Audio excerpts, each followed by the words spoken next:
Richarlison! That's going to have a crack. He is, you know. Oh, I say! Messi. Oh, brilliant skill from Lionel Messi. Surging forward with real menace here. Brilliant from Messi. Oh, what a goal that is!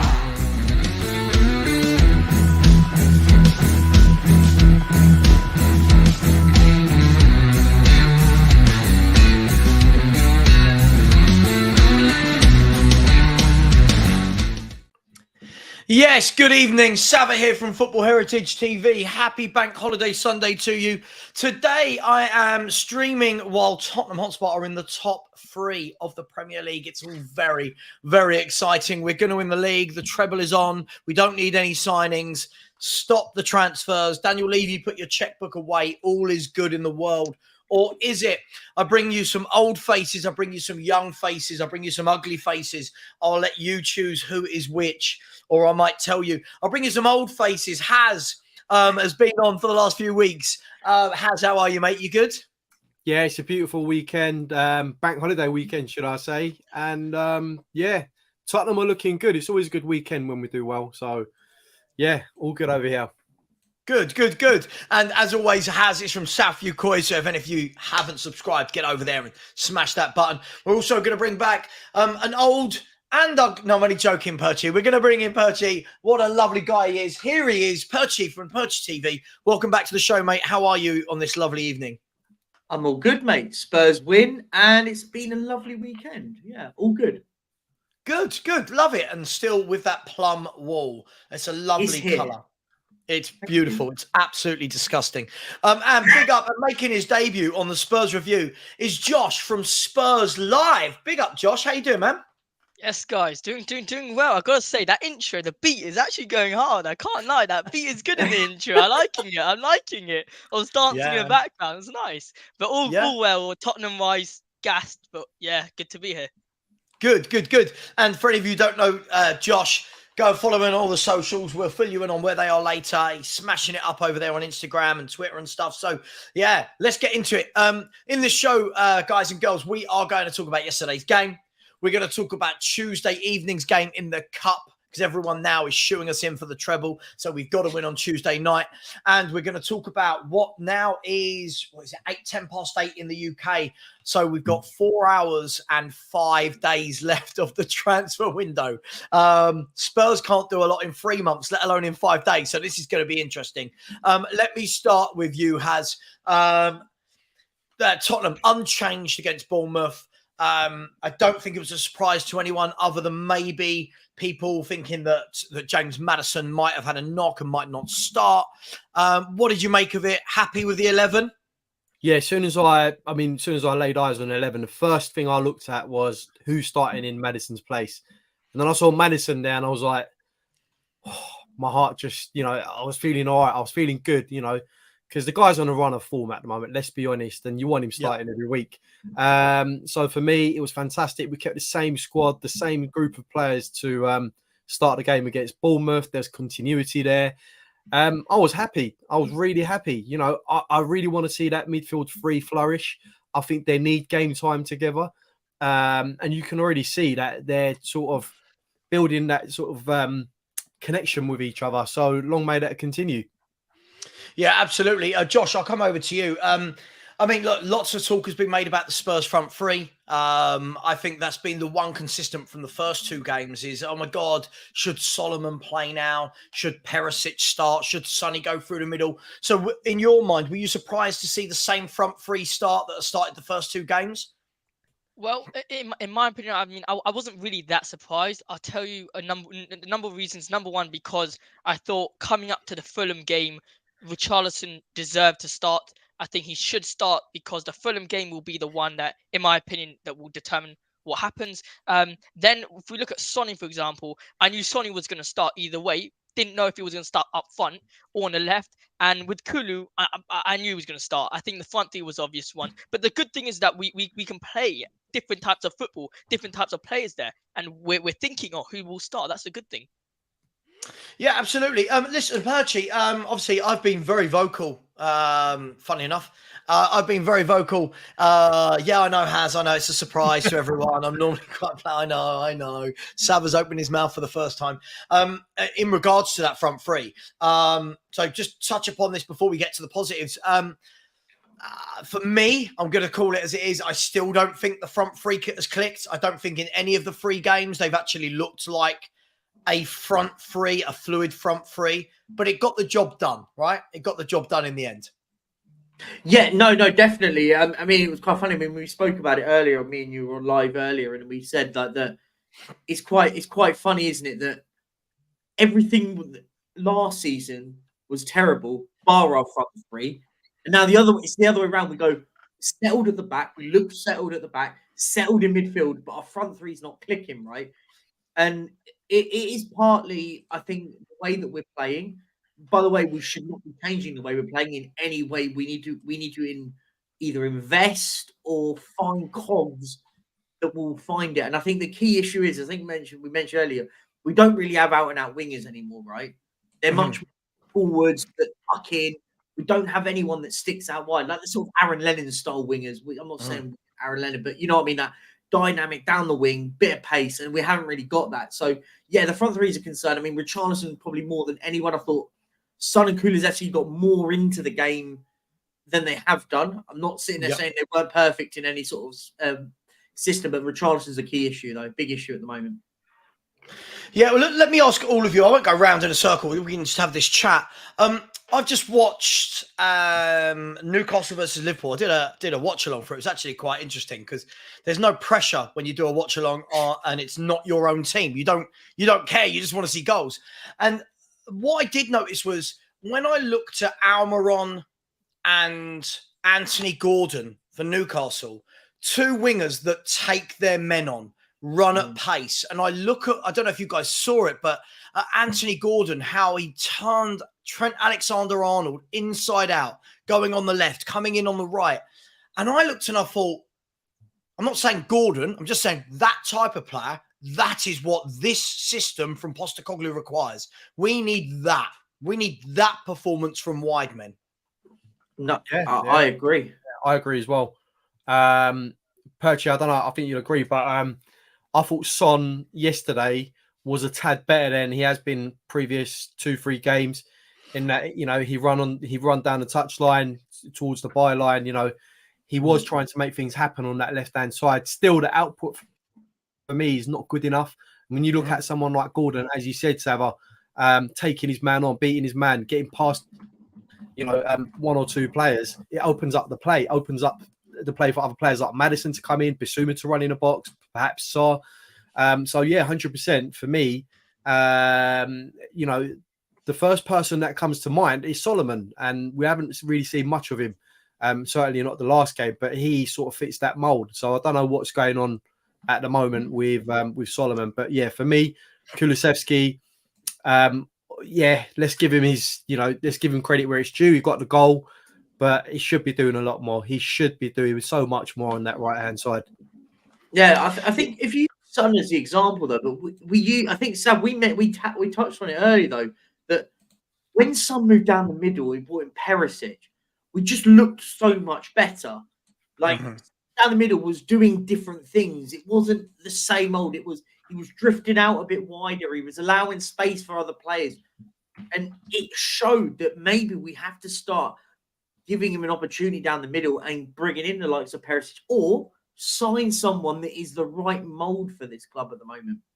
I think Solomon is the player that can take on opponents.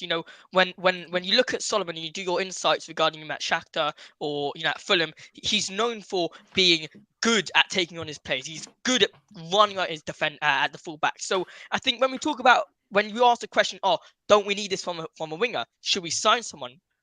I think we already got the player. The question is, what do we do with Sonny? Or more specifically, what do we do with Richie? Because if you're saying Solomon then does need to stop because he is the player that can take on another player, then Son has to be moved to the striker position. Personally, I feel like Son was more in the game when he was playing striker. We used him more. And when Perisic took on his man, he put in a good cross. He put in a couple Right. good crosses, and that's what Solomon can do. So just think about it. If Solomon can do that, plus we have a striker who's there, that's great. That's great business. I think this is the interesting thing, and we're going to get more into the transfer window as we go on. But I think the interesting thing about this is, look, I don't think anyone's, by the way, in the chat, we're not being negative. This isn't, oh my God, look how badly we played. Not at all. It's just, then obviously there needs to be tweaks. We're only 3 games in.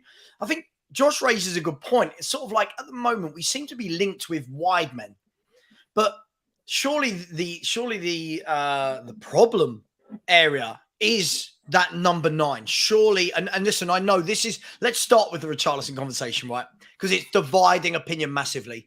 As I said to Perchy earlier, I woke up this morning. I wake up every morning to like 150 to 200 YouTube messages to go through, right? It's lovely because you're thinking people are interacting, but the number of times you get called a CUNT is also, you know, I mean, fair enough, right? But so many comments this morning I woke up to were about, oh, you're harsh on Richie. Richie will come good. Richie just needs confidence. You'll see there's a player in there. Blah, blah, blah, blah, blah. But guys, is there a player in there? Like, when have we seen this evidence? What is it that people are basing Richie's a top striker just low on confidence? Where is this coming from? I think it's coming from Everton, from when he used to play in Everton. Yes, he used to bag goals, and yes, he used to get double digits. But in terms of the low confidence, I think as a player, you need to kind of, yes, sure, there is a part of that where it is low confidence, and there is such thing as low confidence. But when you become professional, you're the number 9 for Tottenham Hotspur. Confidence shouldn't be necessary there. I know we say that about Sonny, but for Richie, it's more the lack of, you know, last season they said Richie needs to get a run of games. Okay, here you go. You get a run of games now. Then they said, okay, it's a lack of confidence. But then last year when he did come on, we gave him confidence. We were like, come on, Richie, you can do it. We helped him, but he still didn't score. So now that we're giving him three games in a row, now he's starting.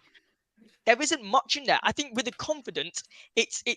Yes, a lot of Everton fans did say, by the way, that Richarlison's very touchy-feely. Like he takes all stuff a lot to heart, and you can see that with Conte. But I mean, without not being rude, but grow up, man. Come on. I mean, seriously, you're playing for Tottenham Hotspur. Sorry, I'm being serious. You're playing for Tottenham 15 minutes into his debut. I love it. I respect it. Yeah. Grow up, Richarlison. Grow up. You can shout at Romero all you like. Yeah, he can go and shout at Romero, but he can't go and score a goal. Like, seriously, come on.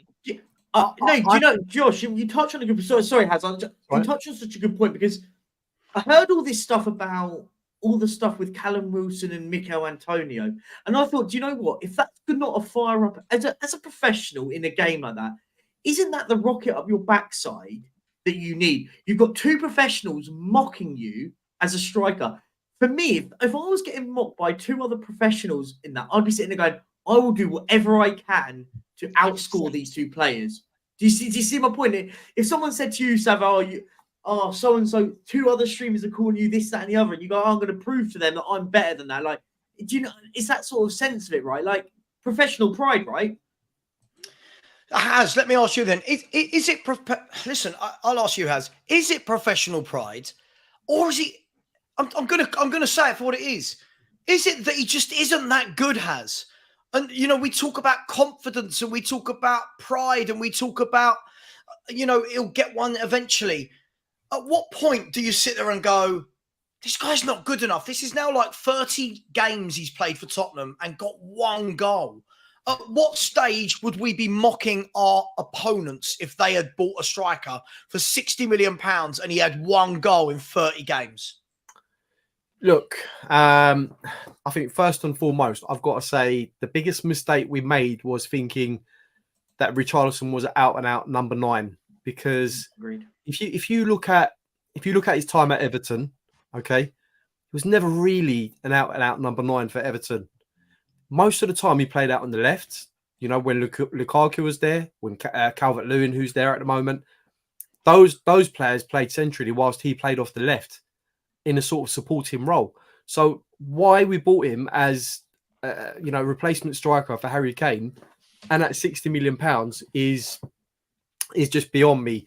But for me, I think questions need to be asked if we're, past the Burnley game, let's say, and he still hasn't bagged a goal, I think questions need to be asked. I think also, Ange needs to sit down and have that conversation with Richarlison because, look, at the end of the day, let's face it, he's come out and he said, he likes Richarlison, and that's all well and good. He might like his personality, he might like the way he is in training and everything else, but he's not Ange's player. Let's be honest here. I know you can say, other players aren't his player as well, but I just think it's a farce. It's a farce from start to finish. I don't even believe Richarlison was a Conte signing, if I'm being honest with you. I think the club, tried to plan ahead in terms of possibly losing Harry Kane. And I think it was perhaps Levy that orchestrated the deal, to bring in someone like a marquee signing. Can I ask you a question? Though? Look, a few people are saying it in the chat. You've just said it has. It's interesting when people go, oh, hang on. This isn't a number 9. He's a left-sided player. If everyone remembers last season, I was told that the reason he couldn't play well was because he was a number 9 and he couldn't get in above Harry Kane. And that was the reason why he wasn't good on either flank. I'm really confused as to, is he good anywhere? Like, what's his strengths, guys? What is it that he's good at football? But this is the thing. And I said it earlier on. I said it earlier on, Sava. We made that mistake thinking that he's an out-and-out 9. He's not an out-and-out 9. Sure. He's never been that striker. Okay, look, he plays for Brazil. He's got a great supporting act in Brazil. When he plays for the Brazil team, he's always going to get goals, whoever you put up front. But for me, I just think, having watched him at Everton as well, it's almost like he's there to sort of wind up opposition, get in your face, sort of that nasty sort of character. Not someone that's going to get on the end of everything and finish off. He's not a natural goal scorer for me. He's never been that. And I think, that's why you saw him play more so on the left for Everton as a supporting role for the strikers they had at Everton. So, and that's why he's got like 85, I think it was 85 club career goals in 10 seasons. Let's be really honest. Nowadays, if a winger has got 85 goals in 10 seasons, people are going, oh, well, they're okay. People are expected to hit double figures every season. This guy doesn't. And listen, I don't want to be negative because the team's doing well, but let's be honest. I mean, and Josh, I'll bring you in here. Let's be brutally honest about it. When watching Spurs at the moment, I'm not saying we're the complete side, but that position there is glaringly obvious just how that is the weak link, right? 100%. But I agree with you. But I think we should, number one, calm down a bit and say, look, at the end of the day, he is a Tottenham player. He is a striker, and he is a good player. He is a good player. At the end of the day, he's a good player. But Tottenham Hotspur, he's a good player in terms of, well, he hasn't. There's no reason why Tottenham Hotspur went and signed him.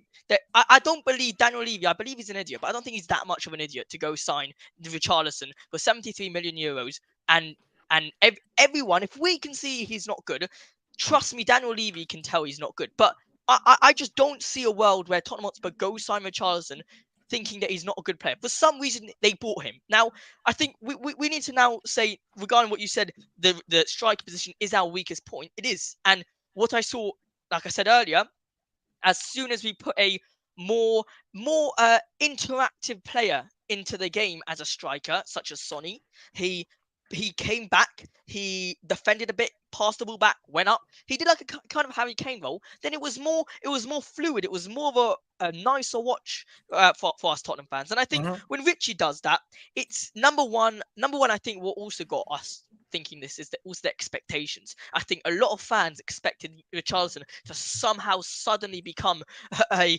30 goal scorer, somehow just overtake do what Harry Kane's done, drop back, do those insane passes. Look, he's not. He's supposed to just be the clinical striker, get a touch in there and score a goal. But unfortunately, he's more time on the ground than standing up. It's fact, and that's not kind of a striker that we need. We need a striker. And just putting this out there, the striker that we've been linked to, I'm not very happy about. But so far, Richarlison is the weakest point, and I think Sonny needs to definitely be playing it up front. Yeah, I mean, Percher, let me come to you. Then, look, last bit on this, and then I do want to go to lots of positives from Spurs. I wanted to get the negatives out of the way. Look, we have, for me, only my opinion, just my opinion, right? People don't get mad at me. It's just my opinion. I think in both games, when Richarlison has come off in Man United and Bournemouth, Richarlison's come off, Sonny's moved to the middle, Perisic has come onto the left, a natural wide man who actually wants to beat a man. Sonny as well, not only have we looked stronger on the left wing, I feel we've looked stronger through the middle because Son drops deep. Son drops deep to come and play. He goes out on the right-hand side. He comes out to the left, and he's allowed to get involved in the game. On the left, I feel like he's isolated because he's not the Sonny of 2-3 years ago that can burn past a player anymore. So I don't understand. Listen, I get it. Is the manager trying to play Kulu into form? Is he scared of his confidence? But for me, we've looked so much better when Sonny has gone through the middle and Perisic has played on the left. So are you surprised we've not seen that once as a start? I'll be honest, I was very surprised we didn't see any of it in pre-season, right? I think that was, for me, that was the bigger confusion. I was confused. We kind of all knew. I think me and you said it all the time. We had a feeling. We knew Harry Kane was going. And even Postecoglou came out and said, we knew the situation. If the right fee's there for Harry Kane, he's got to go. And for me, it confused me why we didn't. We played a lot of Harry Kane in pre-season. I understand why, because if the fee didn't get hit, then you don't want an unfit Harry Kane for the start of the season, blah, blah, blah. But to not even give Son any opportunities playing down the middle, even if it was for 45 minutes, I felt that for me is one of the only little things that sort of went, if we'd done that, at least it gives us an opportunity to try something new out. I feel like by the way, I think it needs to happen. I'm suggesting it because we looked at it even just for the moments when Perisic came out on that left. It was much more dynamic. I use the word dynamic a lot, and it felt much more dynamic. Son was offering so much more down the middle than he was out on the left. And you're right, he does get very isolated out there. Perisic is a much more natural winger. So I think we have to start looking at it and giving it a go, right? I think it has to be. I don't know when the cutoff is to say, look, do you know what? We've given enough time to Richarlison. Is it 3 games, which has been 4, 5, or 6? I don't know. I think the worrying thing for me, sorry, Haz, go on, mate, go on. I was just going to say, just when I was out of shot, I just checked Richarlison's playing stats and everything else online. And every single site I've looked at predominantly says I'll give you an example. Richarlison spent much of his Premier League career playing out on the left side of attack. Same with Everton as well. He's always played off that left-hand side. Mm-hmm. Why we've gone out and said, right, this is our new number 9 is just beyond me. Is Richarlison the best we can do to replace? Not replace, but to have the new face of our number 9 at Tottenham Hotspur. It's ridiculous. How can you go out and say, yeah, this is the guy? He's going to bang in 20 goals a season. It's just ridiculous. So I don't know. Look, for me, do you want to hear another? Don't hear another. So I just really like to ask. Sorry, why are we being negative? Why am I being negative? Because we're talking about a position in our team that we think needs strengthening. Isn't that a positive that we think it needs strengthening? We want Spurs to do better. Look, I'm gonna say this to everyone in the chat. I'm gonna say this, right. This is a YouTube channel that talks about football, right? If I come on here and I just go, everything is really, really rosy. Everything's great. Richie's great. Sonny's great. Romero's great. Van der Ven's great. Blah, blah, blah, blah, blah, blah.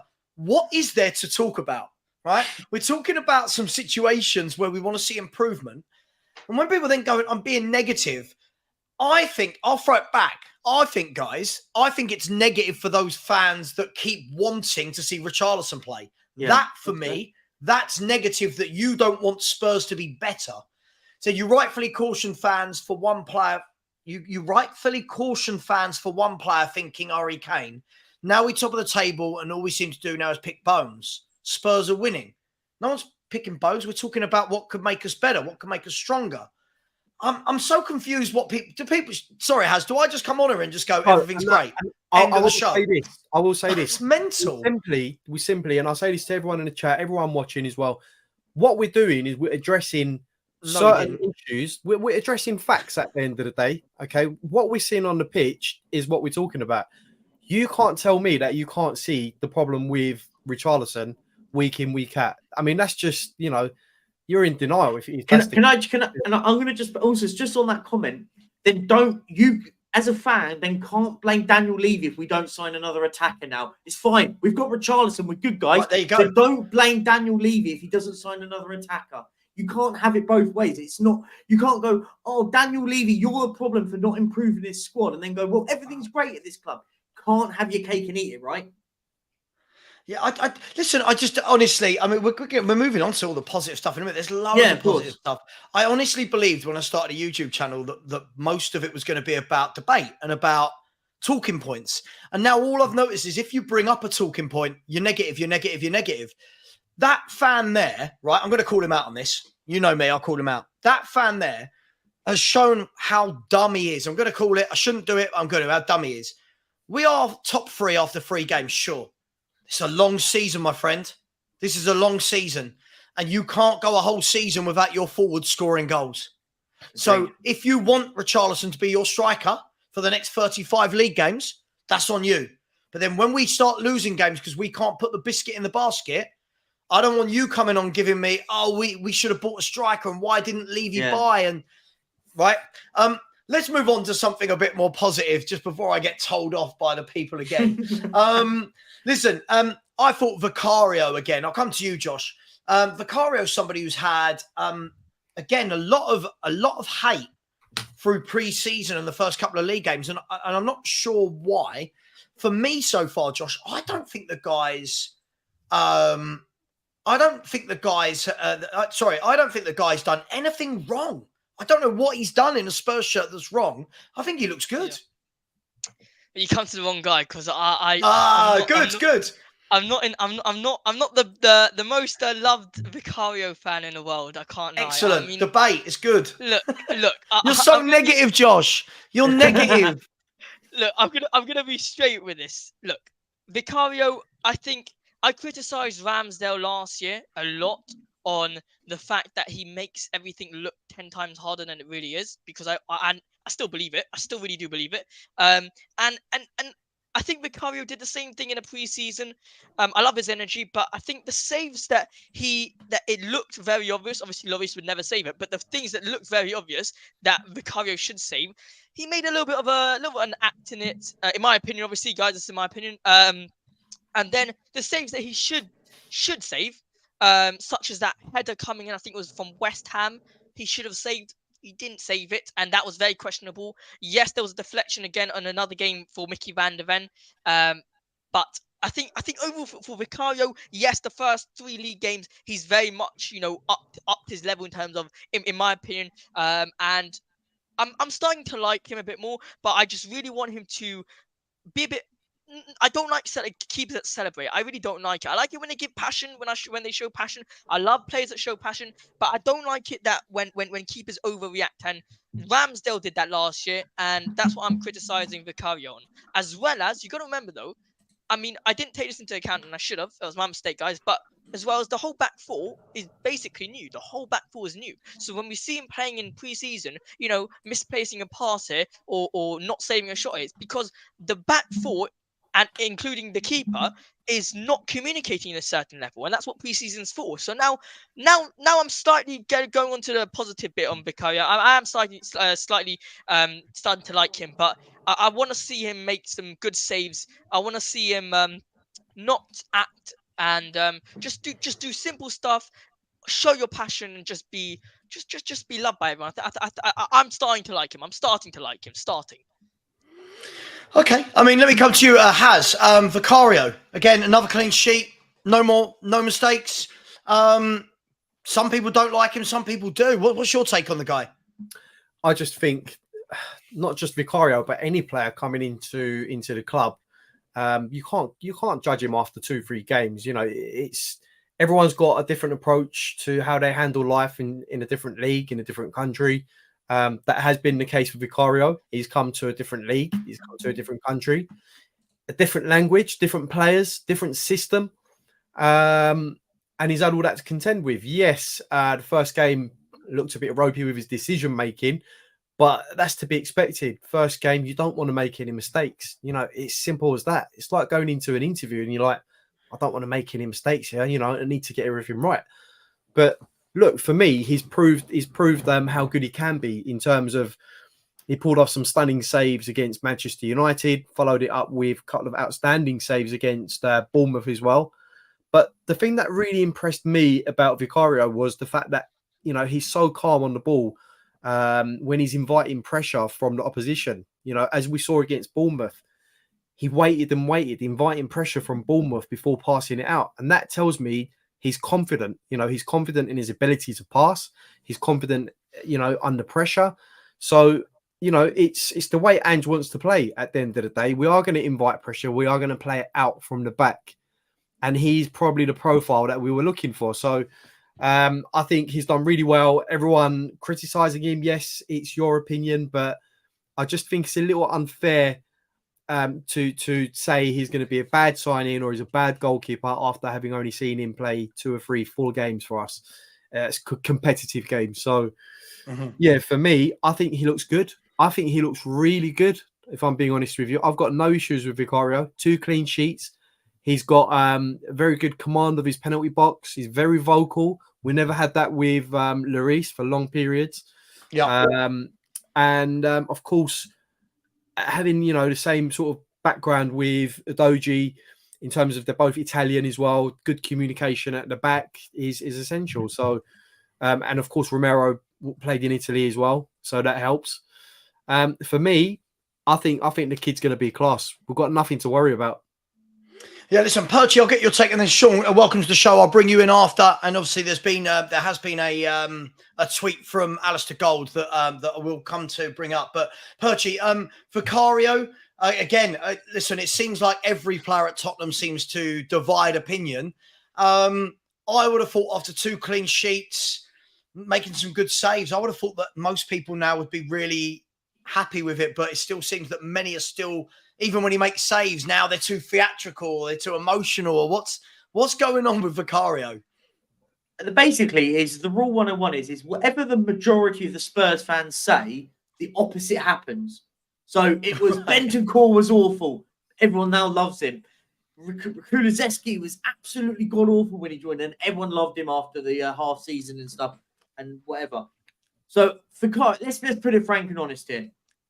The 2 goals Vicario has conceded in, what's that, 270 minutes plus the added time and that have been a penalty and a deflected goal off Van der Ven. I don't think he's done much wrong, right? I'll be honest, I think he's absolutely fine. I think we say he looks shaky. I just think people are critiquing it, and I think, let's be honest, the other goalkeeper we were linked with is sat on the bench down the road doing nothing. So listen, I think we've got absolutely fine. We've got an absolutely fine goalkeeper. I love Vicario more and more, but every bit of hate of Vicario means I love him even more. So I want him to be even better. That's how it works for me now. Sean, let me come to you. Welcome to the show, mate. Hope you're well. You okay? Hello.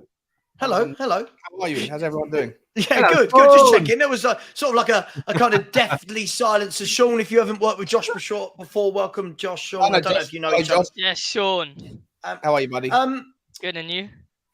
Wonderful, mate. Wonderful. Is it any surprise, Sean, with the Vicario piece, that I think we can safely say, I would safely say that back 4 is now our best back 4: Porro, Van der Ven, Romero, and Udogie. 2 times that back 4 has played now, and 2 times we've. Yeah, let's go down that road. Early doors, and both times we've kept a clean sheet, and both times Vicario's looked a lot more solid. No shaky moments. What do you think about Vicario? Yeah, I think he's been great. I think he's been great since he's come in. I think he's. We were talking about the other day. I was just mentioning this to Dave, Irish Hotspur, on a back room. We were like saying, after the Brentford game, we were saying not having Harry Kane has already cost us 2 points, because if Harry Kane's in the Brentford game, we win that. I think not having Hugo Lloris has given us 4 points. I think that against Man United, we're out of the game if Hugo's in the team and Venom isn't there. Venom saves in the first half, kept us in the game when it was 0-0. And I think against Bournemouth, he didn't have a lot to do, but what he did have to do, he handled efficiently. I think that there's a nice little tight back five, emerging back there. I was saying this earlier. Saba, how many times have you been on streams with me and Henry where you guys start going through the routine of like, how many of our back four get into other teams' back fours? Yeah.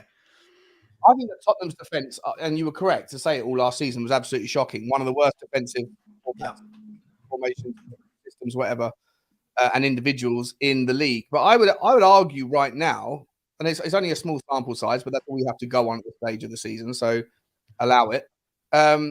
I don't think there's many better than our current. I think Destiny Doggy. I think that I'd name me 3 better left backs than Destiny Doggy in the Premier League on current form.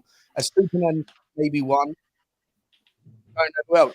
Shaw doesn't have the utility or the versatility, the pace that maybe Liverpool's is it Robertson? Maybe him. There's not a lot. I think Destiny Dodgy has been an absolute revelation coming in. I think Mickey van der Ven next to him has been sensational. I think Romero has stepped up. If you look at Romero's stats against Bournemouth, he was essentially perfect. He had 8 ground duels that he won, 5 out of 5 aerials. I might get the numbers wrong, but essentially he didn't lose a single thing. Every interception. What's that, mate?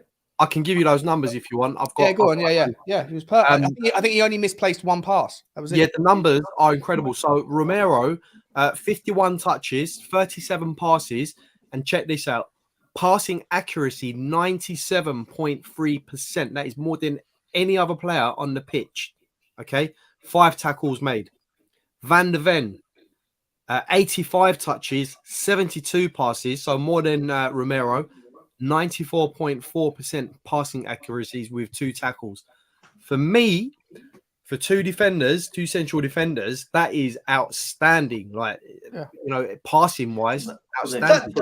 That's brilliant. I mean, that's their job, right? This is how a team that plays out the back should be. That's what defenders have, though. I'm not knocking them. No, not just the passing though. If you dig in on SofaScore, Romero had 8 out of 8 ground duels, or it was something like 8 out of 8 and 5 out of 5 aerial 8 out of 8 aerial duels. I think 8 out of 8 aerials and 8 out of 8 grounds, whatever it was. He basically, whenever he had something to do, he did it. He had 4 clearances to make, he made them all. He had 4 tackles, whatever it was, 5 tackles, 3 tackles, he made them. Interceptions, 6. Whatever he had to do, he didn't make a single error that could be statistically allocated to him, apart from 1 pass that was a long pass that Richarlison messed up. And I'm just you have to credit where it's due. Credit where it's due, right? Also to add on there, I don't know why we were talking about Romero there, but okay, yeah. I don't. When you look at Romero and Van der Ven, I was talking about the back four generally, and I was talking off on the tangent. Sorry. Yeah, no worries. No, I was just. It's like I feel like now I've said something about Romero, but I haven't. How dare you? How dare you? Come on. Go on, Josh. No, I'm saying when you look at Romero and Van der Ven, maybe not Van der Ven, but I look at Romero and when he wins the ball, he doesn't just win the ball and just go with it. He wins the ball and just makes a pass that creates something and moves the ball along. It's not like any other defender that's just straight away into a tackle, bang, gets a tackle out of the way and it's either gone out of the pitch or it's gone to a different player. He makes a tackle and he goes with it. And I think what's interesting with Van der Ven is that Van der Ven goes to make a tackle and it doesn't matter what happens. He gets the ball and he doesn't care where it goes because he can go into that second tackle. I think that what Van der Ven maybe needs to learn from Romero is go into the tackle and take the ball out and carry with it and go to the next bit. And what Sean said about Romero as well is, I'm going to say this again, is that Romero takes the ball, makes that pass, and creates something for the midfielders and wingers to go create something. And that's one of the most important aspects in our defense, because when we play high line defense, we need to make sure that every tackle counts, because you saw that tackle that, thank God, it was offside, but I think it was against Man United, where Romero made that challenge, but he didn't succeed in the challenge, and therefore I think it was a striker who was able to go along with the ball. And what's important is when we play the high line defense, that the tackles are spot on.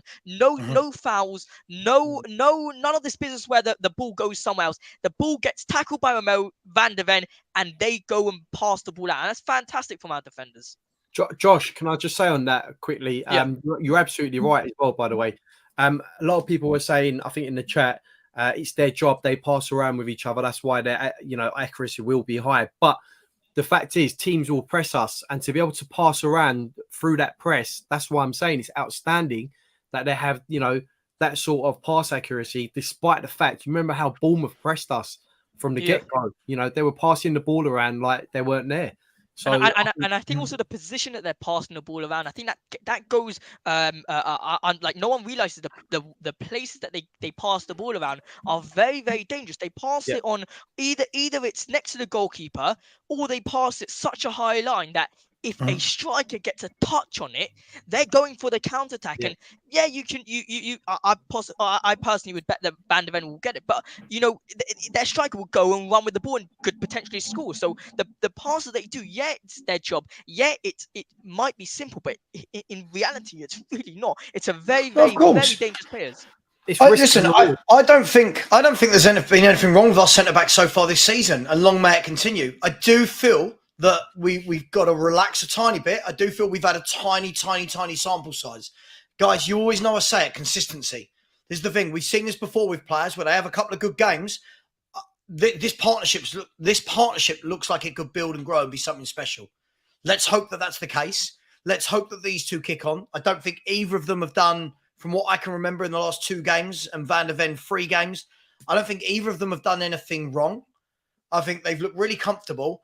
What I want to see is when we're up against a proper attack, I want to see what they're like. So far, and this isn't me knocking them, by the way, I want to see them tested against a proper forward line. I don't think Bournemouth are a team that score many goals from their forward line. Man United's forward line is a complete mess. Yeah, and Brentford's forward line without Tony. I think the big is going to be when we're playing against the Mo Salahs. Yeah, the Yottas, the players that get in behind. When we're playing against Man City with the likes of Foden, Grealish, Haaland, that's where I want to see how well this works. That's not a criticism. I just think after 180 minutes of them playing together, I don't believe that we can start doing this thing where everyone's like, Romero's a goat, Van de Ven's a goat. It's like, let's just keep our feet on the ground and hope that they grow together as a pair. Is that fair? Sava, we're judging them on a game-by-game basis. Sure. I'm not going to come out and put my neck on the line and say, do you know what? These two are the best in the Premier League now. Like you said, it's consistency, and I've been calling out for that as well. But all we can do, and this is for everyone that's watching as well, we can only judge these players at the moment on a game-by-game basis. And they've been excellent. And we'll give them their flowers each game, or we'll critique them each game if they're making mistakes. It's as simple as that. But just as an example, Sava, earlier on today, someone on a Facebook page posted, this team, we can do the treble, we can win this, we can challenge the league. I'm like, whoa. What's going on here? Like, this is the problem. Listen, I'm really, I think you boys all know that throughout the summer, I was very happy with the signing of Postecoglou, right? I love Postecoglou's style of football. I love what I'm seeing so far, but I'm also somebody that wants to keep my feet on the ground, right? We've seen this before. We've seen managers have good teams before.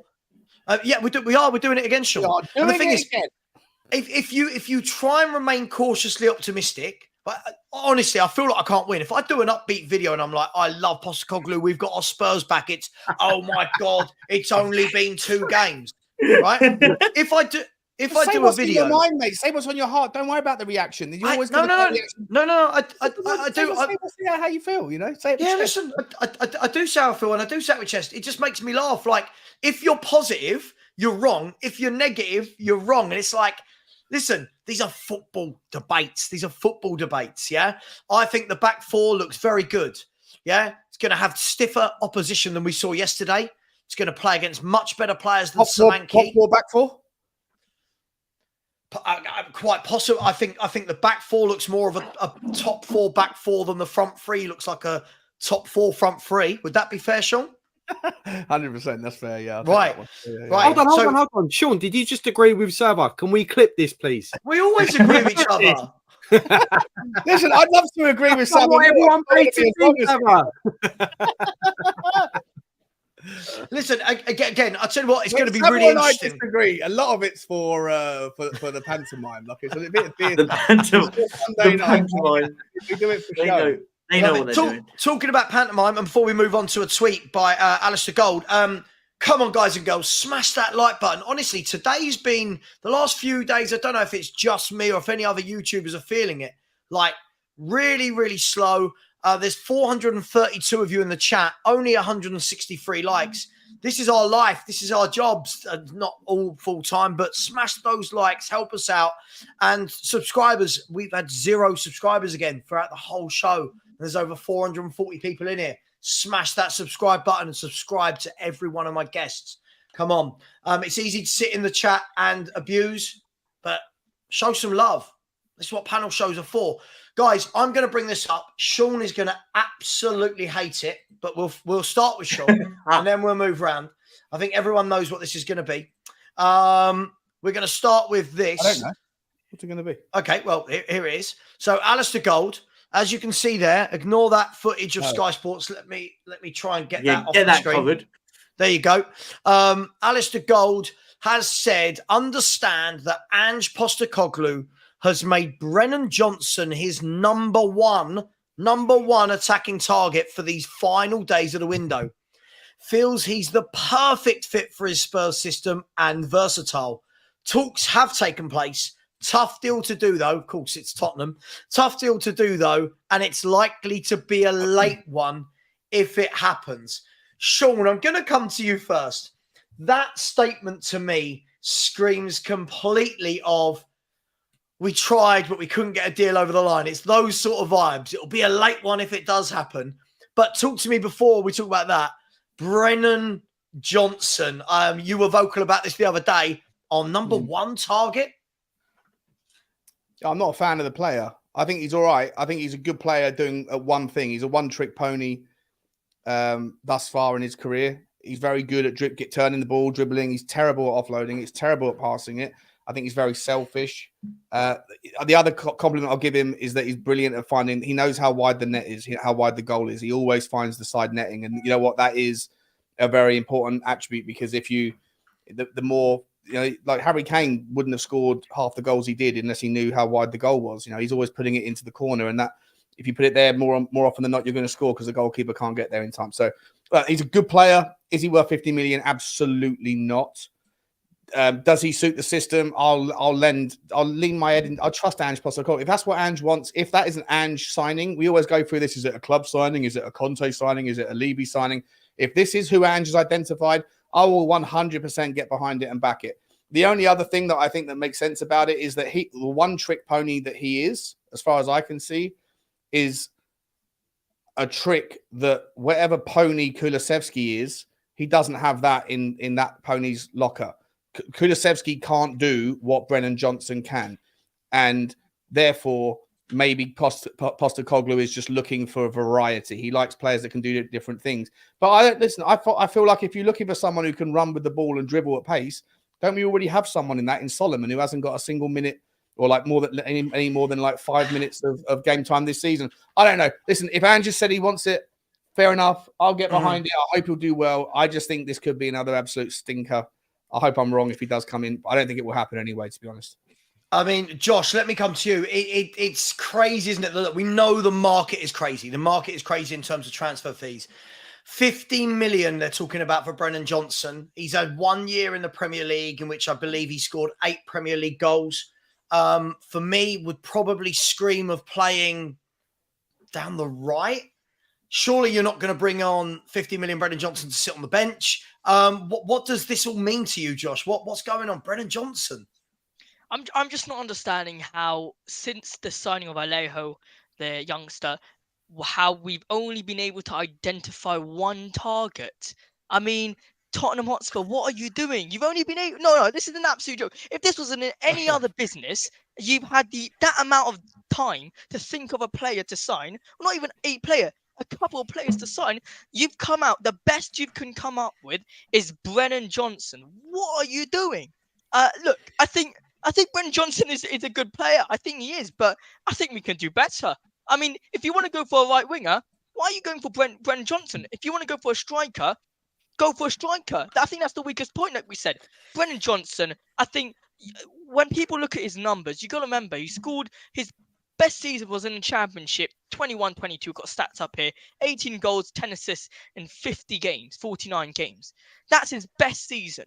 Now, you look at the season he just had with Nottingham Forest, 8 goals and 3 assists in 38 appearances. Is that good enough? Each one to their own. I think right now it really is each one to their own. So many people have so many different perspectives. Some people think that 1 goal in 30 matches is good enough for Tottenham Hotspur. I don't know what to expect. Some people might think Brennan Johnson's the next Messi round here. I don't know. Who knows what this Tottenham Hotspur fan base think right now? I think Brennan Johnson, in my opinion, I don't think I want him near my club right now. I think Kulusevski, he knows the system right now. He knows what's needed to be. Yes, he does not know how to shoot with his right. Yes, he does not know how to pass with his right. Yes, he does not know how to go on 1v1 and get a crossing. But I'd much rather have Kulusevski than Brennan Johnson.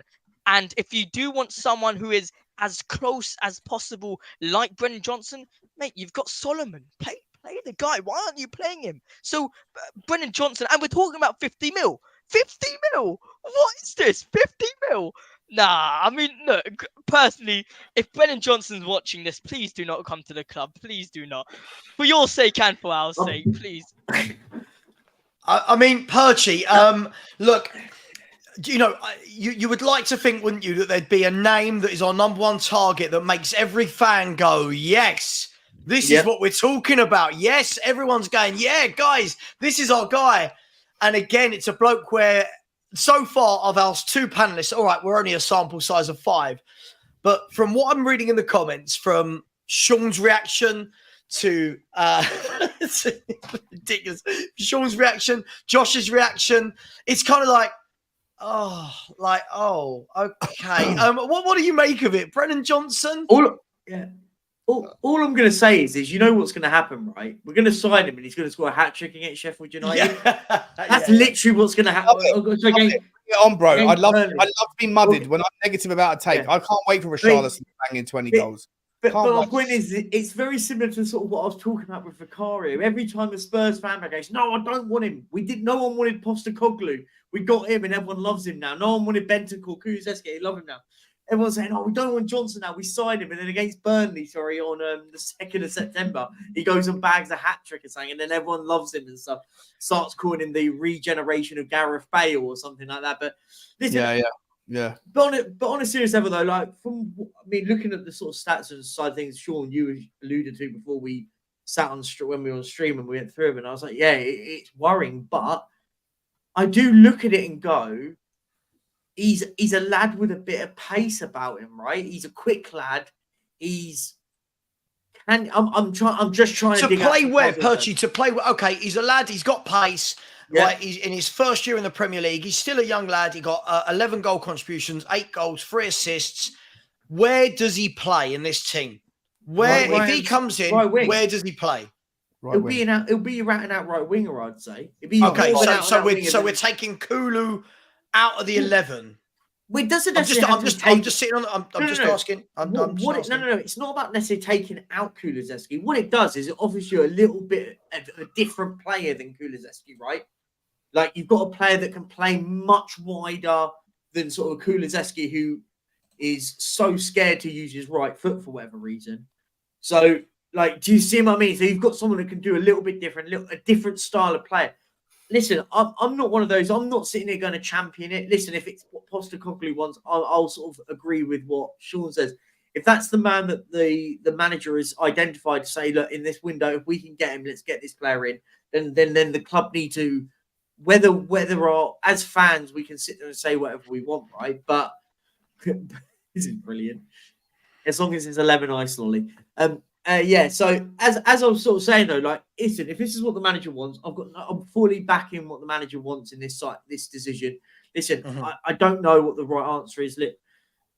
I don't know. Listen, for me though, I think a number 9 has to come in though. That's my only concern. I don't know where we're going to do it without Richarlison. So let me ask then. I'm playing devil's advocate on this. So you bring in Brennan Johnson, and Brennan Johnson slots into the right hand side. Sonny's going to play on the left hand side. I fail to believe, I don't know what you think, I fail to believe we're going to whack down £50 million for Brennan Johnson, plus go and whack down another £40 million on a striker. I'll be so pleasantly surprised if we do. So what, we're just saying then it's going to be Son, Richie, Brennan Johnson. Yeah, is that what this means to you, Has? I don't know what to think anymore. First of all, I want to know if this quote was actually, or if this has actually come from Postecoglou. If I don't know where Alistair Gold got the quote from, but he has been reliable in the past, so we'll take it. But look, I think just as Danny Kiriakou said, very average for me. The stats don't really add up for me. We've already got someone there like Richarlison whose stats weren't great. Yes, he's got a bit of time on his side. He's a young player. He's probably got potential. But is that what we're looking for at the moment? Is a young potential signing what we're looking for at the moment? You know, or do we want someone to come in now that can do a job for us? That's the question. If Ange does indeed want him, then, you know, he's not going to come and hit the ground running. I do believe that he's going to be a project that he's going to want to utilise Brennan Johnson for in the next few years. But £50 million for a Brennan Johnson who's had one season in the Premier League, I think, I do apologise, that's my chair. Sorry, your chair. Why is your chair talking to you? It says, it's on aux mode, AUX, so it talks to me. Wait, what? Hang on, no, that's not an answer. Why is your chair talking? We all know what aux mode is, but why is your chair talking? If And you what ask does it say? does it keep you company when you're lonely and things like that? Because I could do one of I'll those. talk to you after the show, Sean, if you're interested. What did it just say? What did your chair just say to you? It said AUX mode. Why? Well, it's got Wow. AUX. Sorry, can we just go back to that? Your chair is talking to you. Yeah. Hold on. Here we go. Hold on. Power off. Power off. There you go. See, it talks. I'm pretty sure Wow, it said Tottenham anyway. do not sign Brennan Johnson. Yeah. Is that how Tottenham Brennan scout Johnson. players? Brennan Johnson is shit. Do not sign Brennan Johnson. Look, coming back onto the topic, look, I just think £50 million is it's crazy money. It's crazy money for someone who's had one average season, not even like, you know, a glowing season. If it was someone that's done it a couple of seasons, scored on average 15 to 20 goals for 2 seasons, I'd say, yep, bring him in. He hasn't done that for me. But isn't that the market though? Like I agree with you, by the way, but isn't that the market? Look at the transfer fees that are commanding right now. Isn't that just the market? I agree. Is it the market as well? Let me add on to that, Perchy. Is it the market, guys? So all of you, is it the market on top of needing homegrown players? Is this a homegrown thing as well? I'm not saying I would pay 50 million for him, but 50 million seems to now be a number that just gets thrown at any transfer anyone wants. They go 50. Like, ridiculous. Absolutely ridiculous. I mean, Southampton got what, 55 million for Romeo Lavia, who did it one season. So like, I'm not, as I said, I agree with you, by the way. The fees, I agree, the fee's absolutely crazy, but that's the market now. Nottingham Forest are looking around going, well, they're getting him for that. We want him. I'm not against the signing of Brennan Johnson based on the fact that it's 50 million. I shake hands with the fact that the market is what the market is, right?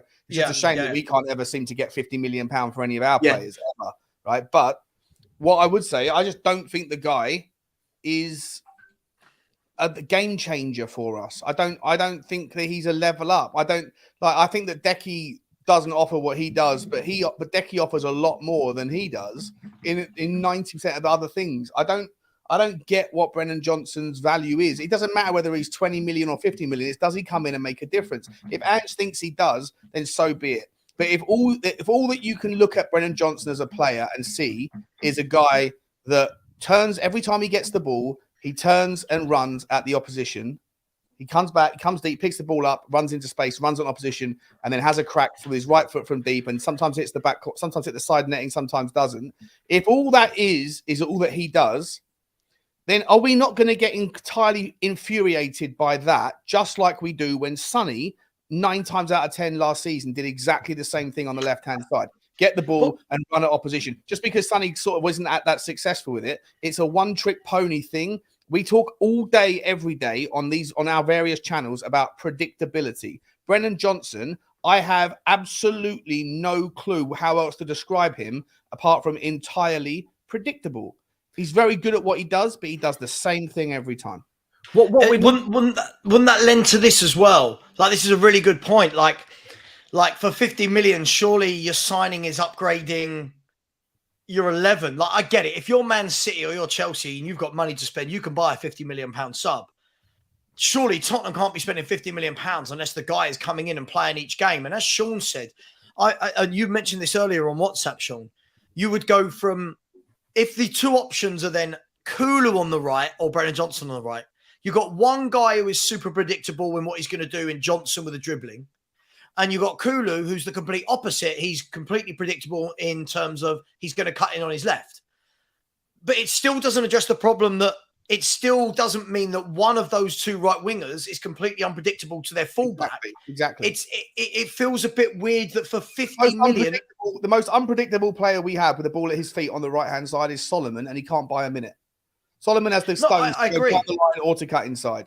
And listen, I know you get annoyed with me like with the Aston Villa thing, but I'll use this as a perfect example. Diaby, Aston Villa have just signed Diaby at 50 million euros, which is what 42 million pounds, and they've got Diaby who can go on the outside, come on the inside, play through the middle. He's an absolute steal. He's a brilliant player. So how are they scouting that? And we've decided that our number one target is Brennan Johnson. There's a player we spoke about today, Bakayoko, right? PSV. Yeah. Looks a good player. But if you want to be like Pepe, if you can get Pepe from Porto. For me, the best player, I don't know how much he's going to cost. If you're going to drop 50 million on a Brennan Johnson, I reckon 70 million plus a 10-15% sell-on clause. Go and get Pedro Goncalves from Sporting. I think he's absolute world-class player. I think he is in that close to world-class level. Can play on the left, can play through the middle, can play on the right, can go to the byline, can cut in. He's strong, he's quick, he can tackle, he can press, he's press resistant. He can do basically everything that you would possibly need him to do. And he's two-footed. And he bangs in the goal contributions. I think last year for Sporting, he got like 25 goal contributions. The guy is, he's not going to cost 100 million. So, I just think value for money. If you're going to drop 50 on thingy, then go again, go higher. Because if you pay half, you pay twice. Just to add on there, have you noticed that? Let's say that the player Sean has named, as everyone has named players this stream, we're all talking about players that need to get in the lineup. We're talking about players that need to start in the lineup. None of us have been talking about our backups. Who talks about backups? Our lineup is yet to be completed. We're still missing a striker and potentially an upgraded right winger. We're still missing those two, in my opinion, those two key players. Now, until we have a complete starting 11, a starting 11 that I can go onto my stream and I can say, yes, this is the starting 11, and I am fully confident that we're going to get 3 points today. A lineup that I can say that. Why are we now talking about backups? I think when you look at backups like Savage said, shouldn't be more, or I agree with Savage, shouldn't be more or in the range of 50 mil. It should be around 30, 35 mil. What a backup.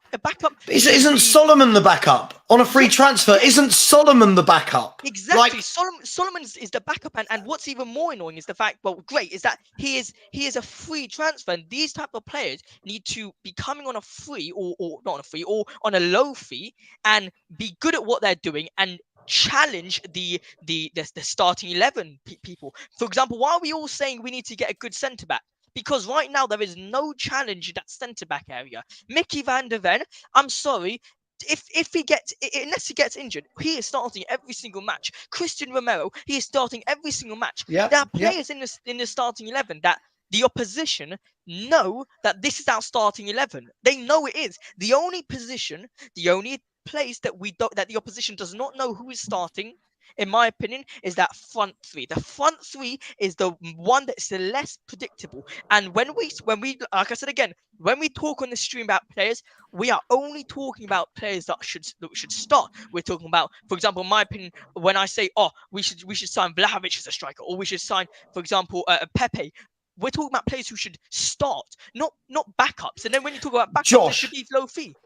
Josh, I think that's a great point. Everyone on the panel, I think that's the difference. If Spurs were going out right now and going, there's £50 million on Dusan Vlahovic, right? Yeah. Who you go, right, that's your number 9, week in, week out. It might take him 5-10 games to get used to it, but that's your number 9, 50 million. I think everyone on this panel would be happy. I'm not saying no one has to say, oh my God, he's my number 1 first choice, but you wouldn't complain, right? If Dusan Vlahovic walked through the door at 50 million. You're getting someone with a bit of experience, aren't you? You're getting someone with, right? Someone that's done it like at the highest level. Let's say played at Juventus, Fiorentina. You know what you're getting. Yes, with Brennan Johnson, he scored a fair number of goals for Forest, but in terms of what we're looking for, is Brennan Johnson what we're looking for? First of all, the question you need to ask is, what do we need from our striker? What sort of striker do we need? One that traps the ball and keeps possession, brings others into it. One that runs onto through balls. Do we need a striker that's jack of all trades? What do we need? For me, a lot of people said Vlahovic doesn't fit the system, X, Y, Z, this, that, and the other. For me, I think for a big man, he's got excellent feet. He's got great passing range. He can play it short. He can play it long, and he can head the ball as well. So I think he'd fit the system, in my opinion. And for 50 million, it's a no-brainer for me. Johnson or Vlahovic. I know which one I'd go with. All day long, but you won't get him for 50. No, I'm saying if you had the option. Yeah, I agree with you. I agree with what you're saying. Out of the two. In fact, if they said he's available for, let's say, 70, pay 70. This was just an example, by the way. I'm not saying Vlahovic is the guy. There is if you're looking for a right winger, the last thing I'll say on it before that you've got to take over is Brennan Johnson is nothing spectacularly different to about 500 other players that do exactly the same thing. The inside forward role on the right and the left is so oversaturated. Every team has players that are good in that role. Like, you don't need to go and spend unless the homegrown thing is that big of a deal. Right, I don't know if it is or it isn't, but if it really is that big of a deal, then fine, do what you got to do. But there are so many players that do exactly the same thing, that are tricky, that are good with the ball at their feet, that can beat a man on the right or the left. There's hundreds and hundreds and hundreds of them. It's the most commonly found defensive position. We've got one at the club, Sean. We've got Solomon.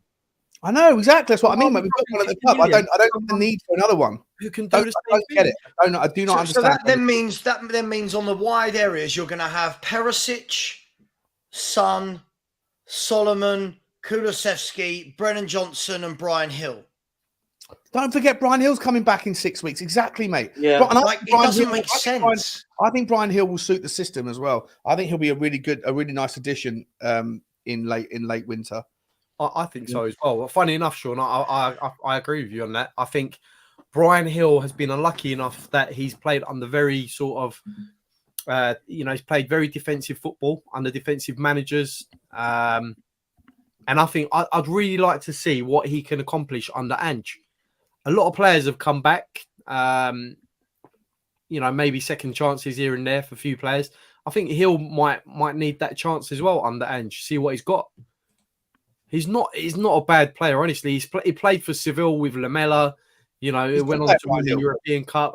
From what I saw of him at Seville, he played well. Yes, the issue with him is the fact that he is a bit lightweight, and he does need to address that problem. But again, another one, guys. Yeah, I mean, look, slightly different position, but again, if West Ham are picking up Kudus for 45 million euros, Villa are picking up Diaby for 50 million euros. The only thing for me where I'd be happy with this, and again, look, it's just an opinion, right? Is if you're saying 25 million euros, 25 million quid, and Davinson Sanchez goes the other way. right? And then I'd only still be happy with it if there's another player bought, because there's still going to be money there, right? But if this is our big end of summer signing, I do feel that for most people, listen, we're a sample size of 5, and I think everyone is truly underwhelmed. From what I'm hearing, everyone is truly underwhelmed that it's Brennan Johnson that would be coming in, right? Surely Josh's point is spot on. For £50 million, you want to be going, right, where are we weak? Right, we're weak up front. Bang, 50 million. There's a striker. You start every game. Not, oh, we need someone to challenge Kulu at 50 million when you've got Solomon who can't even get a minute and he was free. Like, I don't know. Something doesn't seem right. If you want Brennan Johnson, why don't you just go back to Sporting and get Marcus Edwards, by the way? And he'll cost you 50 million as well, but you only got to pay half because you get half the money back as a rebate. A little bit of money laundering ability going on there, a little cyclical money handout. I'll give you 50, you give me 25 back. Thank you very much. It also works out for FFP, plus that man is homegrown. So, like, Marcus Straight out of the Paratici playbook. Exactly, straight out of the Paratici playbook. Yeah, he gets a little slice on both sides of the coin. Yeah. He's a criminal, but he's a criminal. It's fine. He's a criminal. By the way, before Percy, sorry, just quickly before I come to you. Yeah. By the way, guys and girls, come on, start showing some love. People here are spending their bank holiday Sunday, giving you some entertainment, giving you a stream, and we've only got 216 likes from 500 people in here, and we've only had 1 subscriber the whole show. This is the worst I've ever seen it. Come on, guys, we're 3rd in the league. We're all here giving up our Sunday evening for you. Smash that like button, smash the subscribe, and subscribe to Has Southview Coys, Sean at Spurs Talk Show. Josh, are you YouTubing or are you Spurs Live YouTube? Spurs Live YouTube. Spurs Live YouTube, and also the Perchy TV. Come on, guys and girls, let's have a little bit of. Come on, you're talking about me being negative. Come on, let's do this. Perchy, far away, my man. No. I'm just saying, we're talking about this. Imagine if Brennan Johnson was the master. Why did you put that code? Just as I was going to say, the master smoke screen of it all. And then it ends up someone like an Ansu Fati's the one that we go and sign, which I think he's an absolute great player. But I'm not saying we will. But you like Ansu Fati? I like him. I think he's a real talent. I think he's a really good player. I really like him. And it would be a loan, right? Loan, yeah. If we get someone like him. In what role would you have him? Play him out on the right.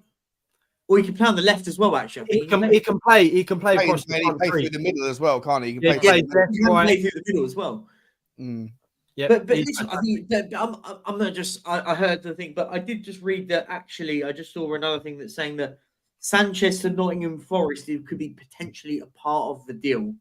So there is a potential that Davinson Sanchez to Forest is going to be part of anything that happens with Brennan Johnson. Listen, I think it would be crazy to spend £50 million on a Brennan Johnson. I think it should be somewhere near half of that. I think 25 million is just about it.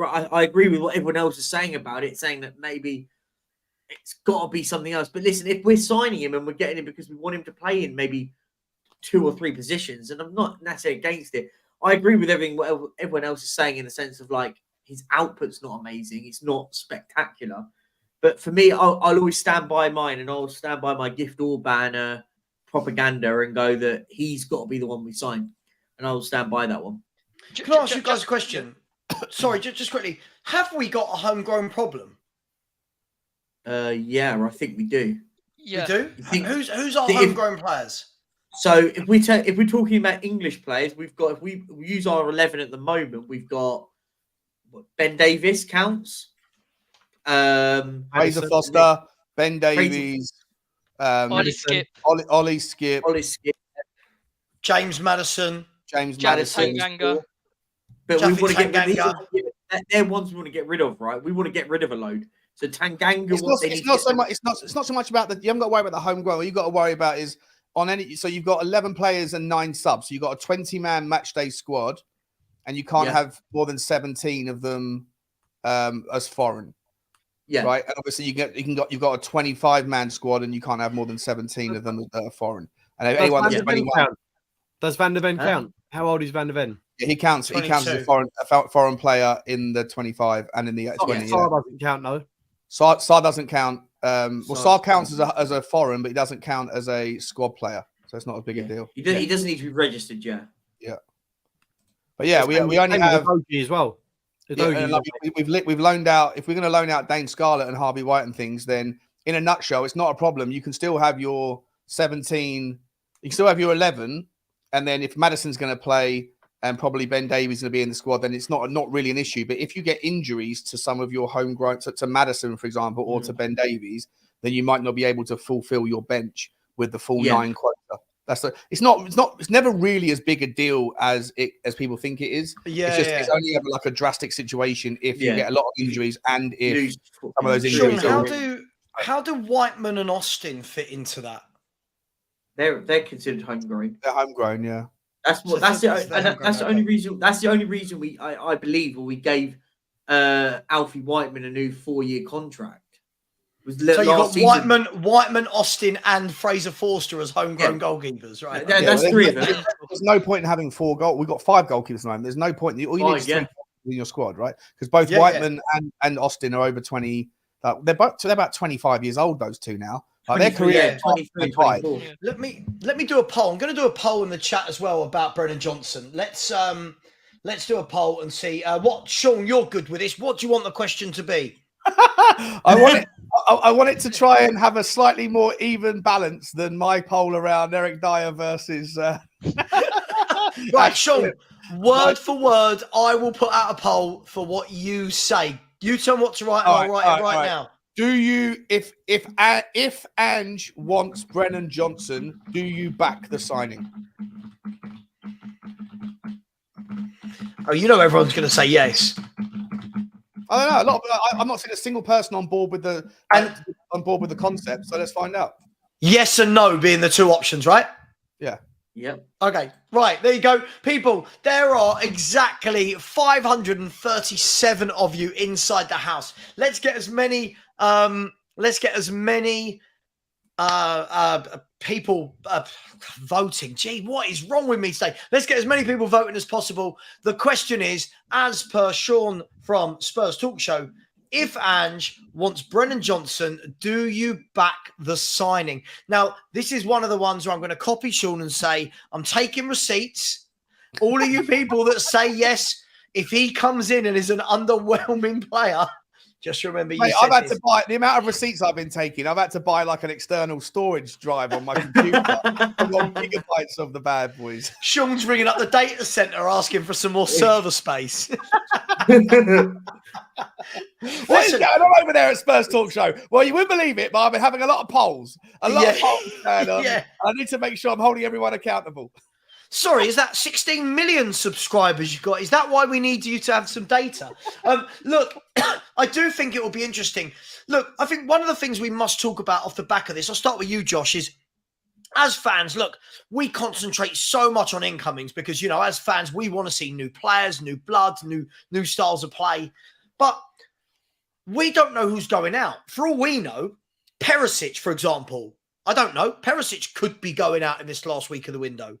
For all we know, Solomon could be going out on loan somewhere to get full game time. You know, all of these different things might come into play here because otherwise it does seem crazy to buy another winger when we've already got 5 and it's goals that we desperately need. So do you think there's going to be, Anne just said there's going to be a lot of movement this week. Do you think we're going to see some of those forward players go out on loan? I think it's less about specifically the forwards. I think it's in general with the squad. You look at, and this is what I was going to say, you look at the likes of, for example, Brennan Johnson. If we really do want Brennan Johnson, then why don't we, in a way, utilise our players that we don't need or we don't want? Why don't we, for example, sell Davinson Sanchez, like you said, and pay 25, 30 mil? Why don't we utilise these players? Because they're not going to be playing for us anyway. Dyer's not going to be playing for us. Please, God, he's not going to be playing for us. I mean, you know, when you look at, for example, if fast forward to Tuesday night. Big Eric leading us out at Craven Cottage in the cup. Captain. Captain Eric. Well. You look at Vlahovic, for example. I mean, why don't you put, for example, a 60 mil there plus a player? You know, utilize these players. And when you look at the forwards, now going back to your question with the forwards, I really do think a lot of the Tottenham players in general, including the forwards, will be, you know, just weirdly going out on loans or will be sold. For example, Perisic. I think we can all agree that by the end of the last season, we all thought that Perisic would be sold. I think so. I think we can all agree on that. Now, we look at now, literally 3 games into the season. I don't think, in my opinion, I'm not saying for you guys, in my opinion, I'm not too keen on Perisic being sold. I think I'll be down for him to be a little backup here and there for Sonny. I'll be happy. So I think for the outgoings, there are a lot of debates going inside for the Tottenham Hotspur staff, but the clear ones such as Dyer, Sanchez, Lloris. I mean, why? How have we spent the whole summer knowing Lloris is not going to be playing for us this season, and he's still bloody in this team? How is that possible? Look, I don't know, but the outgoings Doesn't a lot? doesn't Listen, I'm going to sit on the fence on this one. Doesn't a lot of that? And I heard a conversation. Who was having this conversation? Sean, you were having it with someone. Can't remember with who. That. Sometimes, listen, I'm not saying Levy didn't put us into some of these positions, but it does seem like some of these players have had the opportunity to move on, and it's not been Spurs standing in their way. It seems like, listen, again, probably rumours, reports. It seems like a lot of these players have decided not to go themselves. Ndombele, Sanchez, Lloris apparently have all had bids accepted by Tottenham, but they're on such a nice deal at Spurs that they don't want to go to Turkey. They don't want to go to France. They don't want to go to Russia. So when you're on 200 grand at Tottenham, why would you want to go like Fenerbahce and get, you know, I don't know, 50 grand? Why would you want to do that? You're on Tottenham cruising. That is the problem, mate. With your solution that you just spoke about, why not just sell Davinson Sanchez and then pay 20 million or whatever? That is the problem. In a dream world, playing Football Manager, you can force those issues. I'm not suggesting you pay for anyone doing that these idealistic, just sell this player, what's he worth? 10 million, 15 million, just get that money and put it on it. Doesn't work that way when you've got a bunch of entitled players who don't like the way that they feel they've been treated, even though the way they've been treated is very reasonable considering their output. And they're on a cushy setup. We are still, and we will be for a long time to come, unfortunately, facing the consequences of some absolutely shocking transfer policies over the past decade. So, Sean, is that on Daniel Levy then? You know? Is that on Daniel Levy? It's on Daniel Levy. It's on Steve Hitchin. It's on, to a degree, it's on some of the failures of Paratici. He's not been perfect. I think I went through it with Johnny and Dave. We went through all of the Paratici signings and said whether they were a hit or a miss. Absent these signings from this window, because it's too early to tell, but over the last 2 seasons or 3 seasons, whatever he's been involved in, we come down with like a 66% hit ratio. Probably for every 3 signings, 2 of them were, you could argue, were a hit. 1 of them was a fail. But some of those were signed on too bigger contracts for too long with too much money. And now they're just, sitting on the gravy train, waiting for the contract to run down. It's a problem. The fortunate thing is that the majority of those players are into their final or their penultimate year. So there's not that many players that have got more than 2 years left. Most of them are in their final year. Ndombele still got 2. But the rest, after that, I think we're going to get back to a nucleus of pretty professional footballers that are going to move us in the right direction. But this season, we're still going to be left with the hangover from previous mistakes. Well, look, let me come to you then, Haz, on this. It's interesting. Postecoglou has said himself in the last 24 hours that there's going to be a lot of movement at Tottenham in a week, which I think is great, right? And not only for a fan perspective to talk about, but I think it's great because it shows that he wants different, he wants change. For all we know, he could be bringing in Brennan Johnson to play through the middle. For all we know, right? He could be doing that. For all we know, as we said before, Man United apparently are asking about Reggie. Apparently they're asking about Perisic. Luton are asking about Tanganga. I think we're about to see 5 or 6 go out in the next 5 days, Haz. And I think we're going to see a very different squad come next week. Tell me if I'm chatting absolute shit or if you think I'm being real about this one. No, I think it's no coincidence that all of a sudden, we're just about to drop 50 bags on a player, There's that to me says there's going to be some sort of movement within the club, certain players moving on. I have to agree with Josh, actually. I really hope Perisic stays because I think it gives us an option that we haven't got elsewhere in the fact that he can use both feet. You know, he can cut onto his left, he can cut onto his right.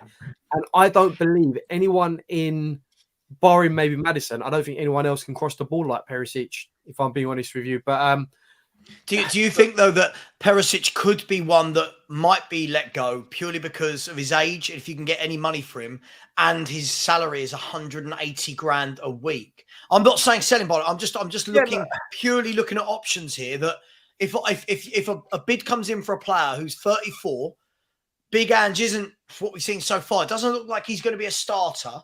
If a 10 million, £5 million bid came in, you can get 180k off your books and bring in a younger player like Brennan Johnson, and you've got Solomon who's coming on a free. Would that not be something that Spurs might explore?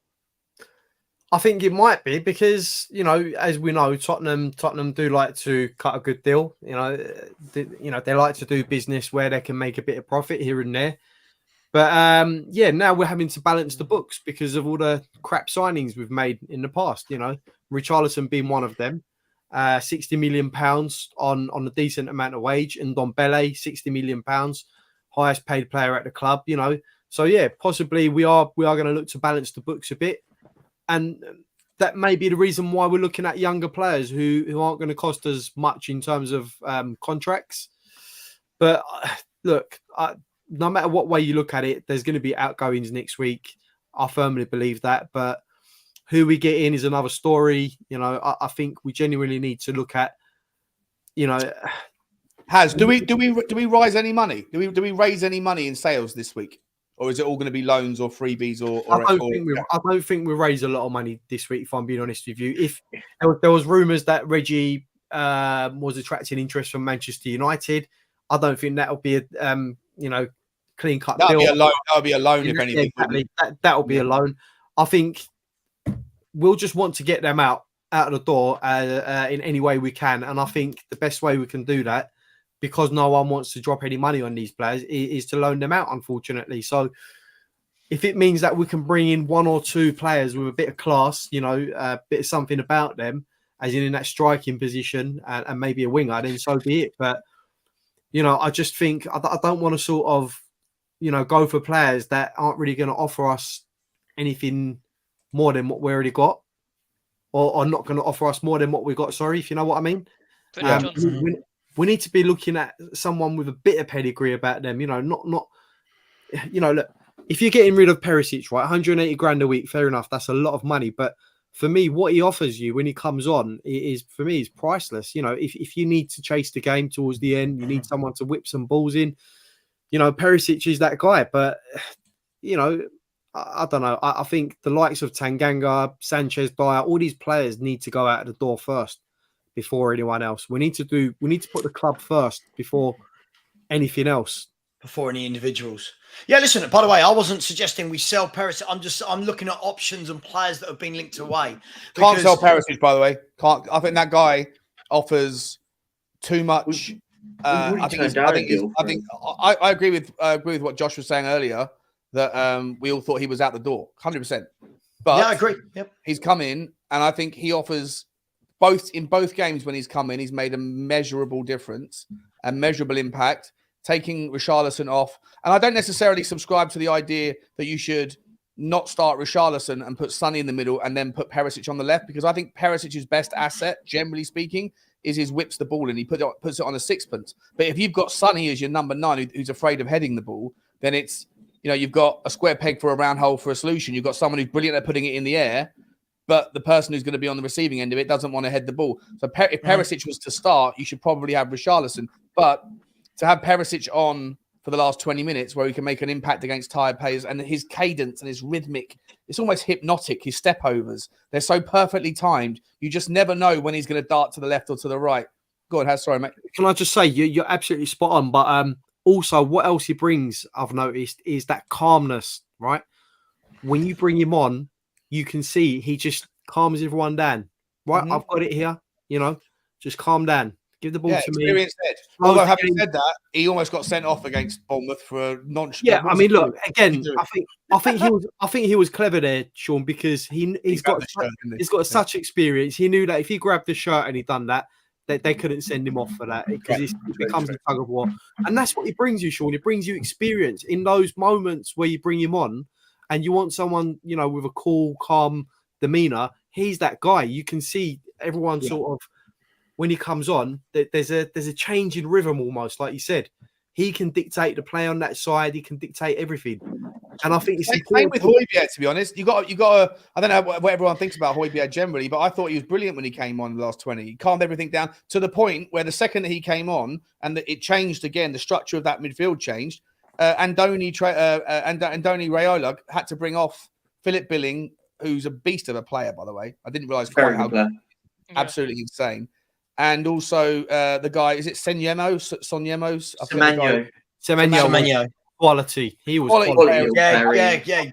He asked questions, didn't he? He asked questions. Yeah. My only concern with all of this is, look, I think you guys raise a good point. If you're going to have Richarlison whipping in the ball, is it Son that you want having the chances? But again, this begs the question to me that, again, it's still not right. Do you know what I mean? It's still, there's no way Sonny's not going to start. We know this, right? He's made him captain. He's going to start. So if we're saying if Perisic starts, it can't be Sonny, then we're saying that Sonny has to start on the left and then Richarlison. So either way, not necessarily. You could start Solomon on the left. If you wanted to drop Richarlison, you could start Solomon on the left, who can play he can offer something different. Or, this isn't something I'm actually advocating, but just for argument's sake, if you're looking for someone to benefit from Perisic's crosses and it's not Richarlison, then you could either bring in Decky into the middle or throwing out a curveball here. He's probably not ready yet. He hasn't acclimated. But the one asset that we know that we've got in that Argentinian kid, who's absolute beast, Veliz, is his heading ability. Yeah. You're right. Listen, I'm just speculating. What I think is that they've got to find a free that works.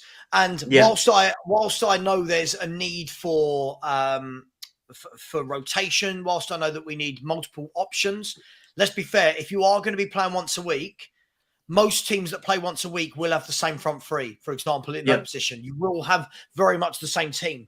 And I think at the moment, I don't think they've quite found it. And I think you guys raise some really interesting options. You've got the best crosser of the ball, who keeps coming on for the guy that he should probably be crossing the ball to. Which, like, for example, why does Perisic, who can cut in and use his right or his left, why does Perisic never come on for Kulu and whip balls in for Richarlison? What do we think there's a reason why that's not happened? He's competent on both feet. He can whip the ball in on his left or his right. Why is it always for Son? For Inter Milan, before Conte was there, Perisic often played on the right-hand side in games. Right. He often got inverted. So, but we've never seen it in a Tottenham shirt, have we? Ever. Just like we've never seen Kulu on the left either, to be honest. So he's very comfortable on the left-hand side. That's the reason. And I think also when you think about it, how have we been so wrong in terms of that striker position? We've been so wrong in terms of who the replacements could be. Like for example, if you want to bring that example of the headers, you got Perisic. Number one, he cannot start, in my opinion. He doesn't have the legs to start. He's brilliant at coming on to 70th minute just to get out that fullback who's already knackered from going up against Sonny. I think when you want to have that striker that can just header the ball in, there are many players you can just put in there to put the headers in, but it's the one that will completely finish it, even if it comes on a foot, comes in the head. Anyway, you need a clinical striker, and that comes back to the whole discussion about the striker position being misplaced. Just quickly, Fab, 938 Rich. I know Rich always he likes to straw man my arguments and suggest that I'm making one thing and saying one thing and saying the other. It's the guy who's the 2 up, 1 up. That's the one, yeah. Rich, mate, I'm not saying that there's no such thing as low crosses, that the only thing that Perisic can do is put the ball in the air. It's not what I'm saying at all, buddy. I'm just saying that is where he got 9 assists last year, from set pieces, from whipping the ball in, putting it into the danger zone, having someone who can head the ball like Harry Kane was of benefit to us.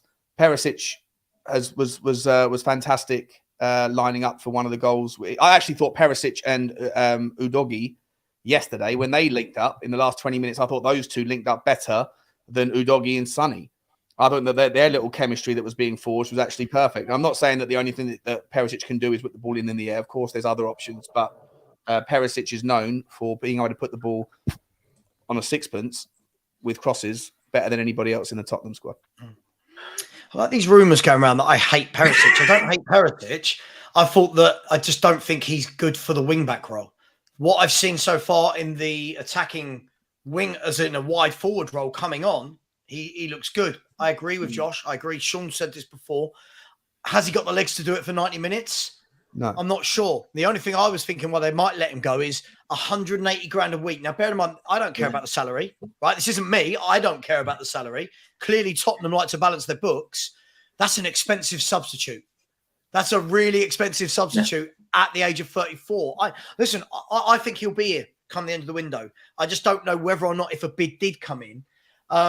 But listen, it's going to be interesting to see who goes out. But I think, can we all agree something's got to change in that front three, right? Something. Yeah. Without being negative, I know I'll be called negative. Something doesn't work. And for me, the two wide players are too similar in terms of both like to do the same thing in cutting in. And that makes fullbacks comfortable, right? That makes them comfortable. I think you can have one that wants to cut in. And so I can almost see him having Sonny. Let's assume, let's play hypotheticals. Let's say we buy Brennan Johnson, he plays on the right. I can almost see that you have Sonny who cuts in and Brennan Johnson's your guy that goes on the outside. I don't mind that as such. I'm not saying that about Brennan Johnson. I don't mind that. What I do know is it doesn't work when you've got both wingers who are both predictable doing the same thing. Is that fair? Yeah. No, yeah, definitely. I agree. Can I add something in there as well? Sure, I think go for it. When you have a player such as, let's say, Kulusevski, who he likes to cut in. Personally, when I look at the game, and this is something I was very critical about with Porro and Udogie, I would like to see them do the overlap. I think doing that causes so much trouble to the wing back, to the fullbacks. Hypothetically speaking, you got Kulusevski cutting in, and you got Luke Shaw who's marking Kulusevski. You've got Porro who's now deciding, okay, do I go next to Kulusevski or do I go overlap him? Because if he overlaps Luke Shaw, Kulusevski, then Luke Shaw now has to either go against Porro, or Martinez has to come out and go against Porro. So I think the overlapping is such a vital aspect of the game for wingers. So if you got Heung-min Son, and then you got Destiny Udogie who overlaps him, either Heung-min Son's going to go take it a shot, or he's just going to play that diagonal ball to Udogie. So I think you really need to improve with the overlaps, in my opinion, from the Tottenham Hotspur. Yeah, it's interesting. I mean, look, we're playing this new formation. I'll come to you, Haz. We're playing these tactics now where the fullbacks invert, right? So a lot of the time now, what you're actually seeing is Maddison's pulling out wide, Sar's pulling out wide, Basuma's pulling out wide. You know, they're not afraid to, with those two players coming in. And that can at times take away from the overlap, so to speak, which is why I think your wingers have got to be really, really, really effective. And at the moment, I think you can get away with it if you, I don't want to say his name, but if you've got a Harry Kane up front, I think you get away with having these two wingers. I think the problem is where you've got a number 9 who isn't scoring goals and not assisting, you've got to be getting that from the wide men. And at the moment, other than Kulu's goal where he ghosted in, you're not getting it from all three of them. Now, yeah, it's 3 games. It's 3 games. It could completely change. But 3 games, 3 players that have played in the majority of those games, and you've got 1 goal between the 3 of them. It's not the greatest, right? It needs something. It needs an energy boost in there, right? Yeah, I agree. And I think it's no coincidence that we might be looking at another winger because I don't know if you guys noticed against Bournemouth as well, Maddison dropped really deep during that game because I reckon he's the one that has the most ability on the ball, passing wise, dribbling. He was almost like a quarterback. He dropped deep to help out the defence and take the ball out and feed it through to the wingers. And a couple of times you saw Son running down the touchline, trying to get to the byline. But I think, again, like you said, we are going to need better wingers if that's what Ange wants to do. They'll need to be able to feed off Maddison. If he's going to drop deep and play the ball out, then we are going to need those fast-paced wingers and a striker to be, to be in the box to be able to get on the end of it. So yeah, 100%, I agree with you. Kulu can sort of run into space to an extent. He does like to have space in front of him, run onto the ball. But my only issue with Kulu, or one of my issues with him, is that he cuts onto his left too much. If he was to run into space, run and take his man on, and then whip it in with his right, perfect. But he doesn't seem to do that. But yeah, for me, I think during the Bournemouth game, I think we've got a bit of an insight into what Ange actually wants to do. And it was no coincidence that we saw Maddison dropping deep as almost like a, what do you call it? A central defensive, creative midfielder sort of thing, creating like from deep. So yeah, I agree with you. I think we do need fast-paced wingers that can take their man on. But I must admit, Son did marginally perform better during a Bournemouth game where, he made a couple of decent runs down the touchline, taking it to the byline. But we're going to need better. And I think Richarlison is the problem that we need to solve. I mean, look, Sean, let me come to you. Isn't this the worry? Like, I think that Sonny's been better the last two games. I definitely do. I thought he was anonymous against Brentford.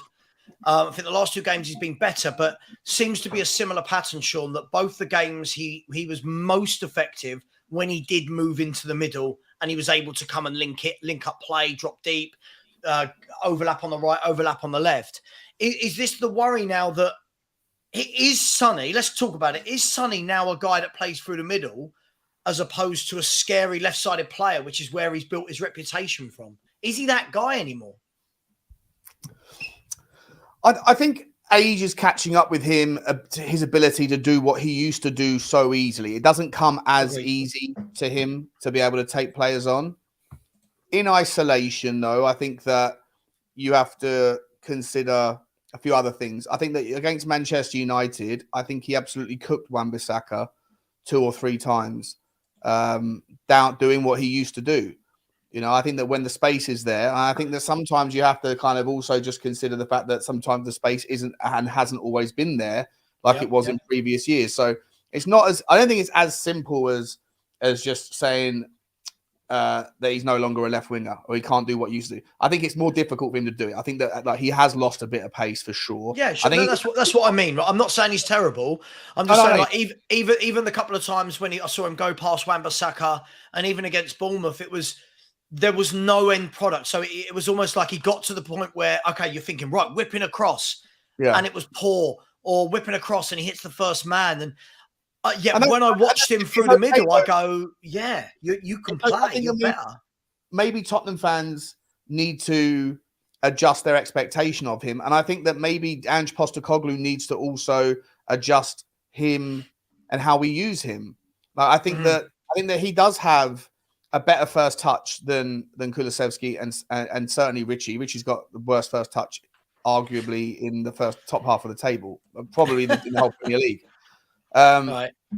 But I think that you could use Sonny in different ways. Like I think Sonny he's very cute. He's still got that cute touch. The way he played with the doggy for the second goal that Kulusevski got on the end of, very tricky, very clever. You also know that Sonny always has it in his locker for those moments when he does have the little bit of space to knock it to the left if he's on the right and whip it with his left foot into top bins, and the same on the right-hand side. The problem is getting him into those spaces are going to be more and more difficult as you play a high-line, high-press system where against the lower half of the league teams are going to sit back and do low block. He's not going to have the space like he used to do that. That was a counter-attacking element.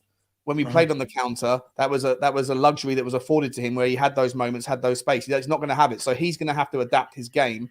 And if he is the great player that we know him to be, then as people get older, they have to adjust anyway. Just like it takes me a little bit longer to get out of bed in the morning. It takes me longer to put my shoes on because I'm now nearly 40. Like, you have to adjust, right? I get slip on. Sure. You know what I mean? Like, as you get older, you adjust your game and you adjust your system. And I think Sonny's going to have to just tweak his game a little bit. But I still think there's a wonderful player in there. Is he better off through the middle? He's certainly better than what we have. But I promise you this, if we could go and get ourselves a number 9, if we could get a Vlahovic in or someone, whoever, insert whatever name we want there, then I don't want Sonny playing through the middle if we have someone that we can get that's better. And I think there are players out there that can do a better job in the 9 than Sonny can. So I'm happy with Sonny playing on the left.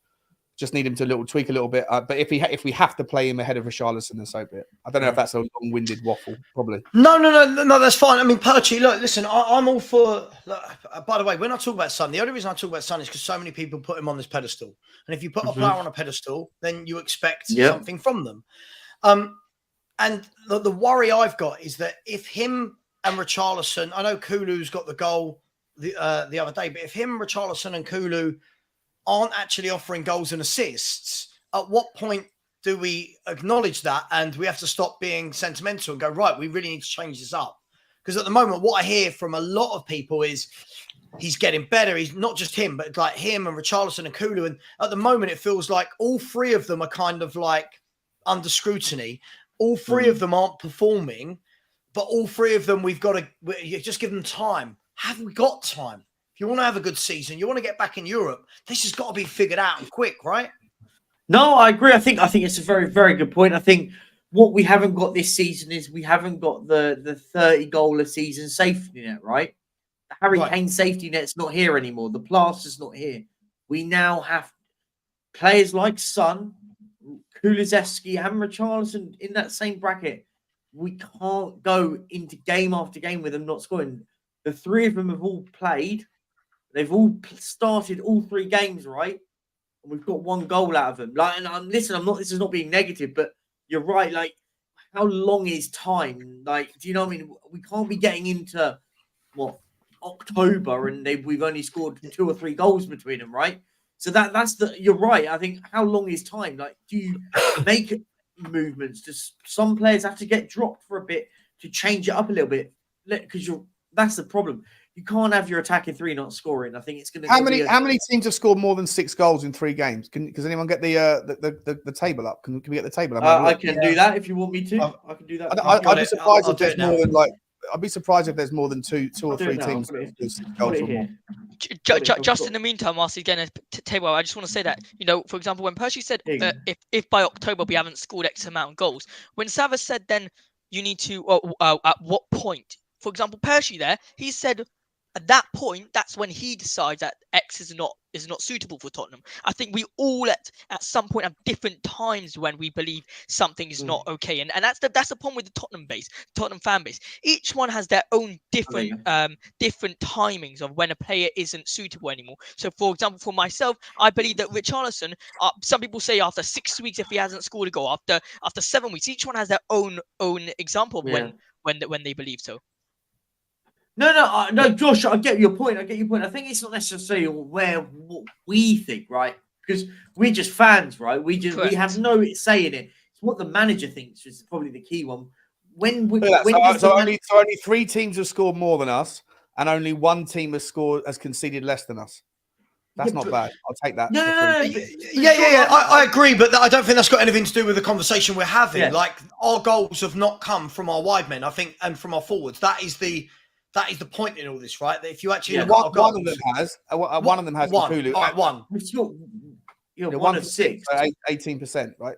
And then you got and one of our assists as well. One of our assists has from Kulusevski, and then you can make the argument. I mean, but Sean, if you the point here, I do get what you're trying to say, but you look at the point here. How many of the 20 teams in the league this season that they're attacking 3? Only 1 goal has come from, right? I think I do get you. I do get the sentiment. Listen, I've been very advocate.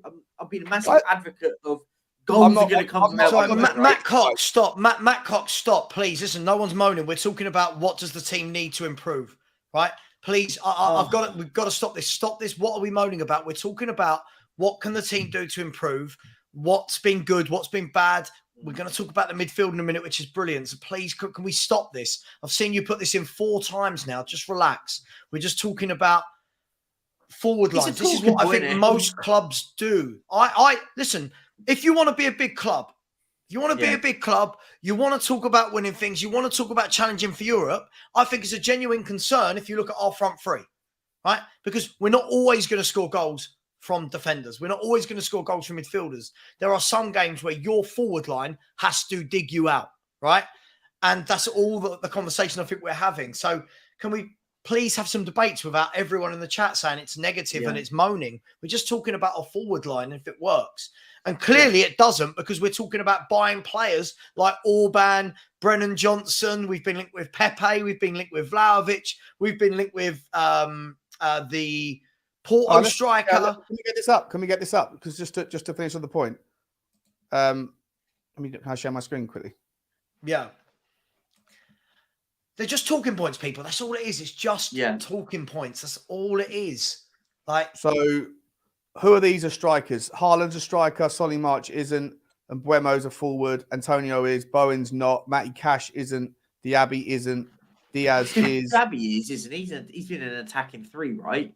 Who? Diaby.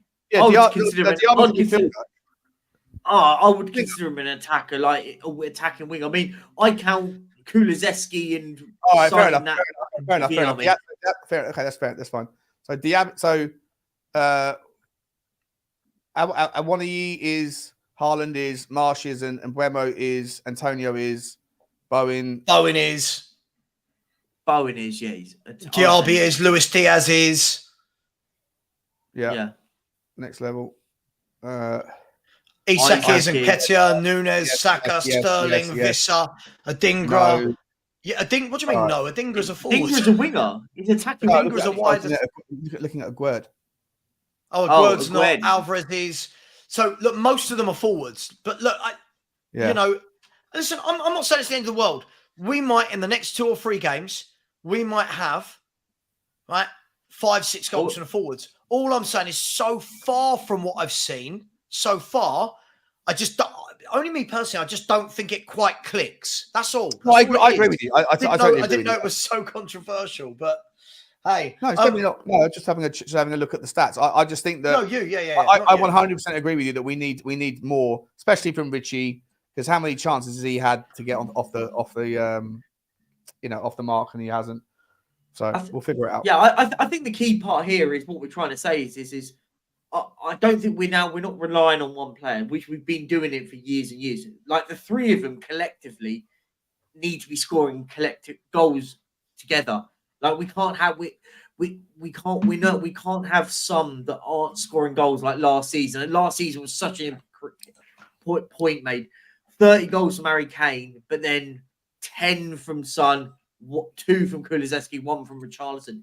You need the others to start picking it up a bit more. If that's do you think, question for the panel, do you think once a player out of those 3 starts scoring a goal, they will start scoring goals? For example, we kept on saying it last year. I mean, I personally said it for Sonny last year. Once he gets his first goal, once he gets a couple goals, he'll be on a streak. Never happened.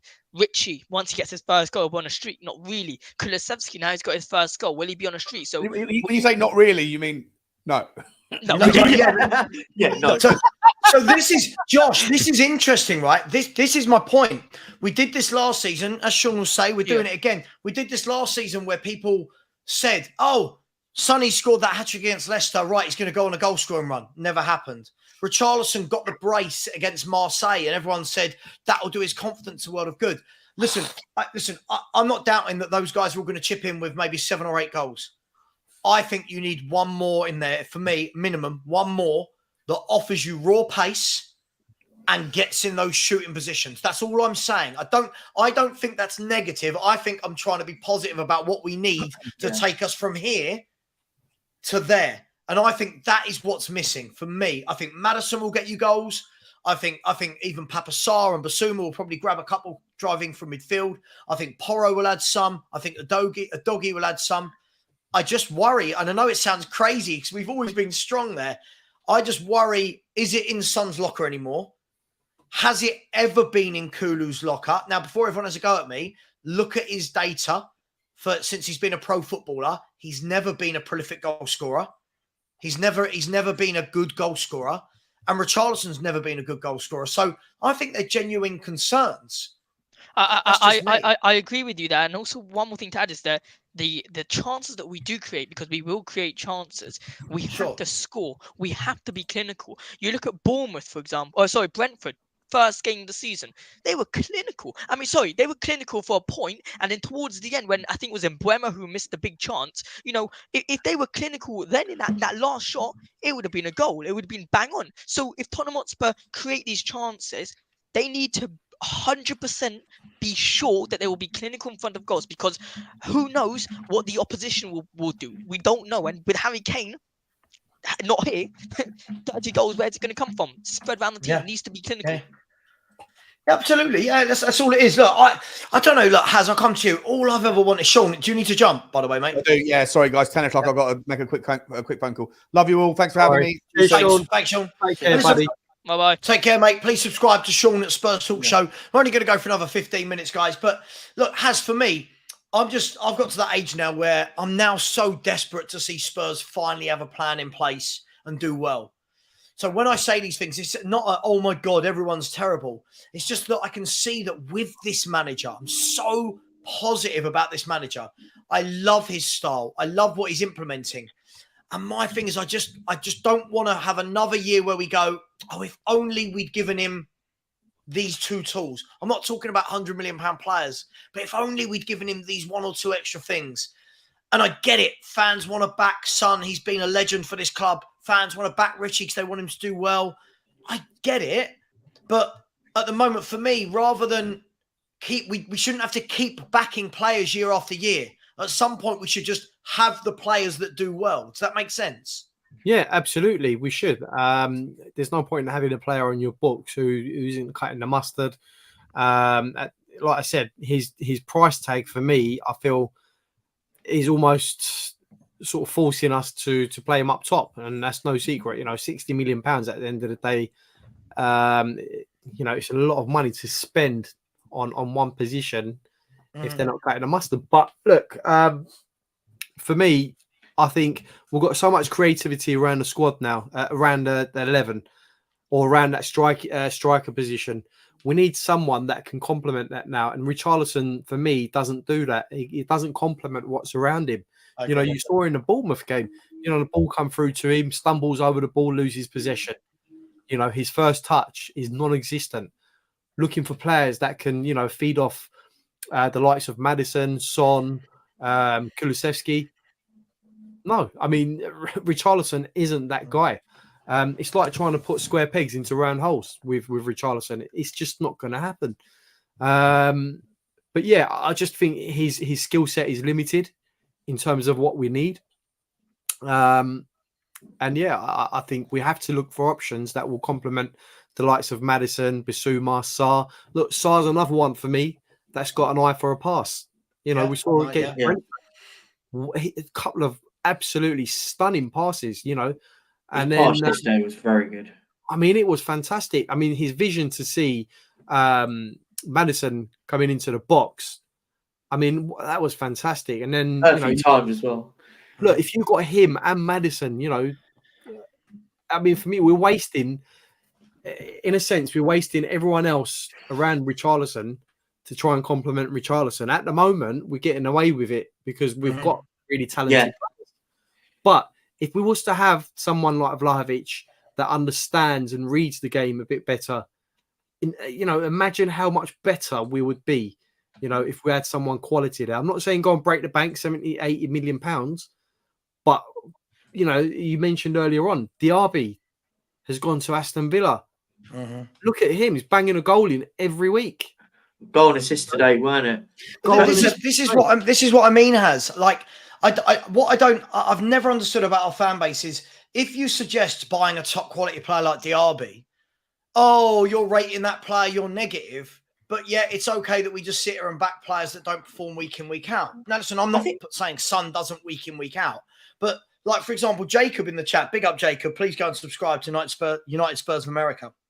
Big up, Jacob. I said, yeah, Jacob, you said you sent me the 2 clips. I've watched the 2 clips. The first clip, Sonny sprinted down the line away from his man and crossed the ball to absolutely no one. That's fine. The second one, he pulled the ball back and Sarr should have done better. But for me, we can look at individual moments. I'm talking about the output overall. There has to be output overall. And for the amount of time we have, guys, with the ball in the attacking third, for me, I've just been underwhelmed by all three. This isn't Sonny. This is all three of them. This isn't about agreed. Son. This is the front three I've been underwhelmed by.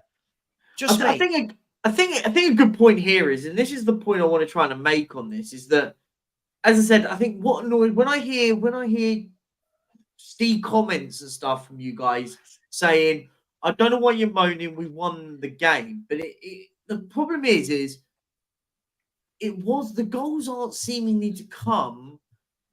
I'm not sure. I know. Don't worry. The problem I'm trying to get at here, the issue what people don't get is that without our attackers not scoring right, we could easily be at a situation where we're looking at a game where we've had 34 shots, 15 on target, but the game finishes 0-0.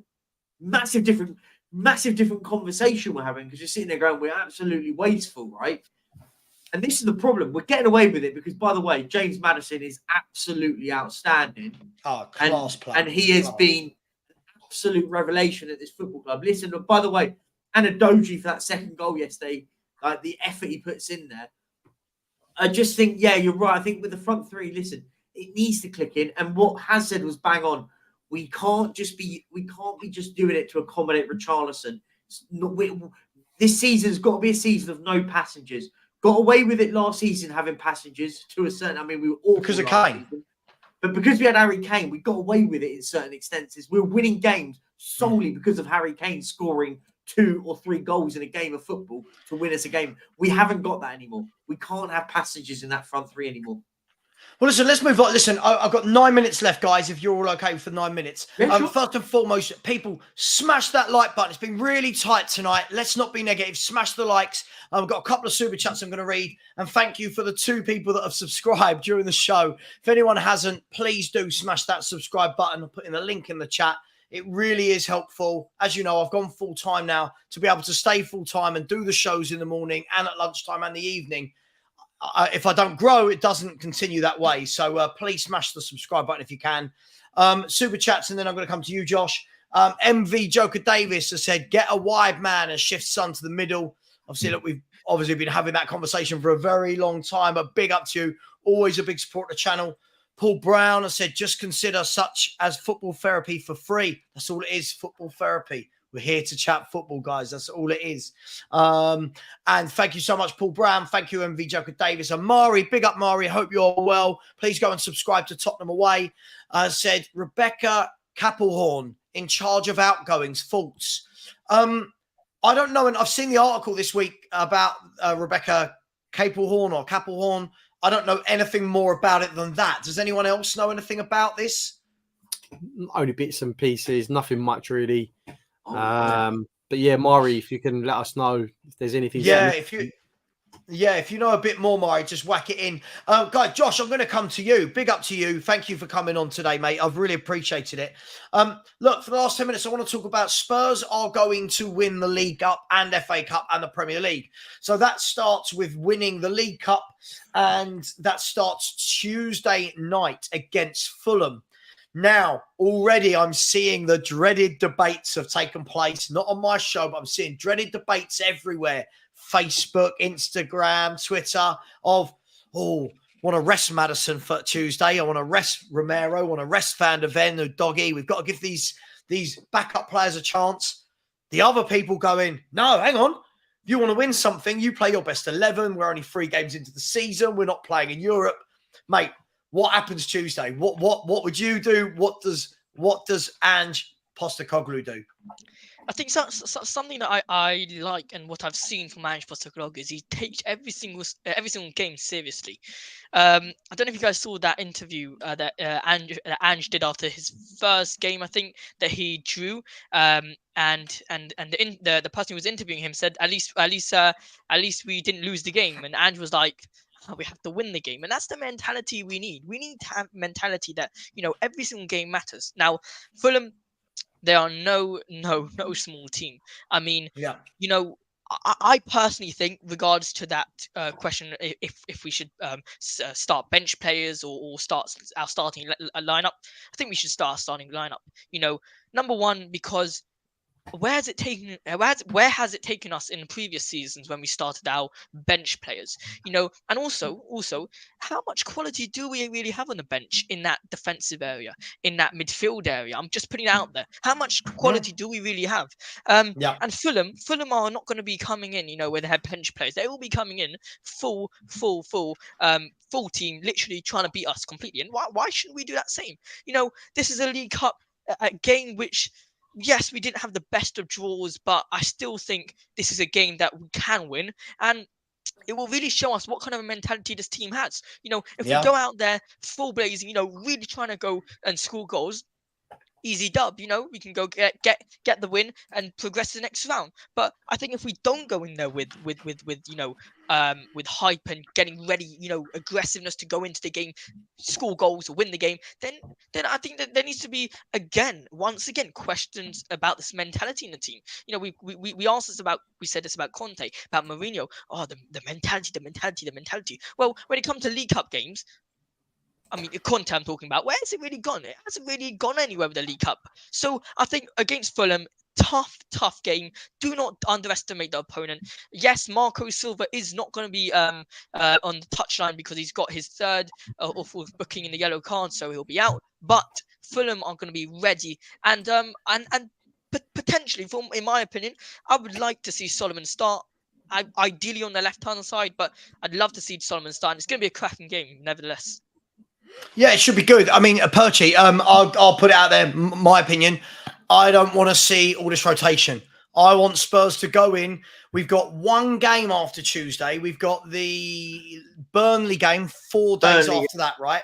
And then there's a 2-week international break, if I'm right. Is that right? Correct. Yeah, you're correct. Right. For me, I want to go in full strength. I don't want any excuses left out there. I want to go to Fulham. I want to win. And I don't want to be having to do one of these ones where all of a sudden with 30 minutes to go, we're going, oh my God, right, you need to bring on Son. You need to bring on Kulu. Yeah. You need to bring on Basuma and Romero. I'm worried that if he does that and makes wholesale changes, that will be the first bit of criticism that comes his way from fans will be, oh, another manager that hasn't taken the chance of winning silverware seriously. So it's a delicate situation for him, right? No, I agree. I think for me, when we talk about wholesale change, I don't want to see it. I want to see the spine the same. I think the spine needs to keep working together. Vicario, Van der Ven, Romero, Sarr, Basuma, Maddison. As your spine, right? That stays there. If that spine stays, I haven't got an issue if he wants to put Emerson in over Porro. I haven't got an issue really if he wants to start Solomon over Kulu. I don't really have an issue with that. As I said, though, as long as the spine's the same, because for me, that spine has to keep working together. We need more and more. As I said, Van der Ven especially, him and Romero have to play more and more. They've only played 2 full games together.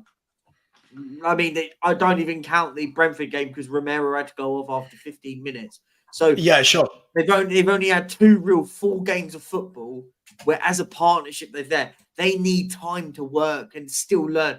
Yes, we've had 2 clean sheets in those 2 games, but that doesn't matter in the long term. They need time to gel together. So for me, changes I've got nothing against. I've got nothing against changes, but not the spine of the team. Obviously, if, for example, with the likes of Maddison, if they're not 100% sure, still with maybe the injury that he did sustain, but he looked absolutely fine yesterday, so I don't really think there's an excuse there.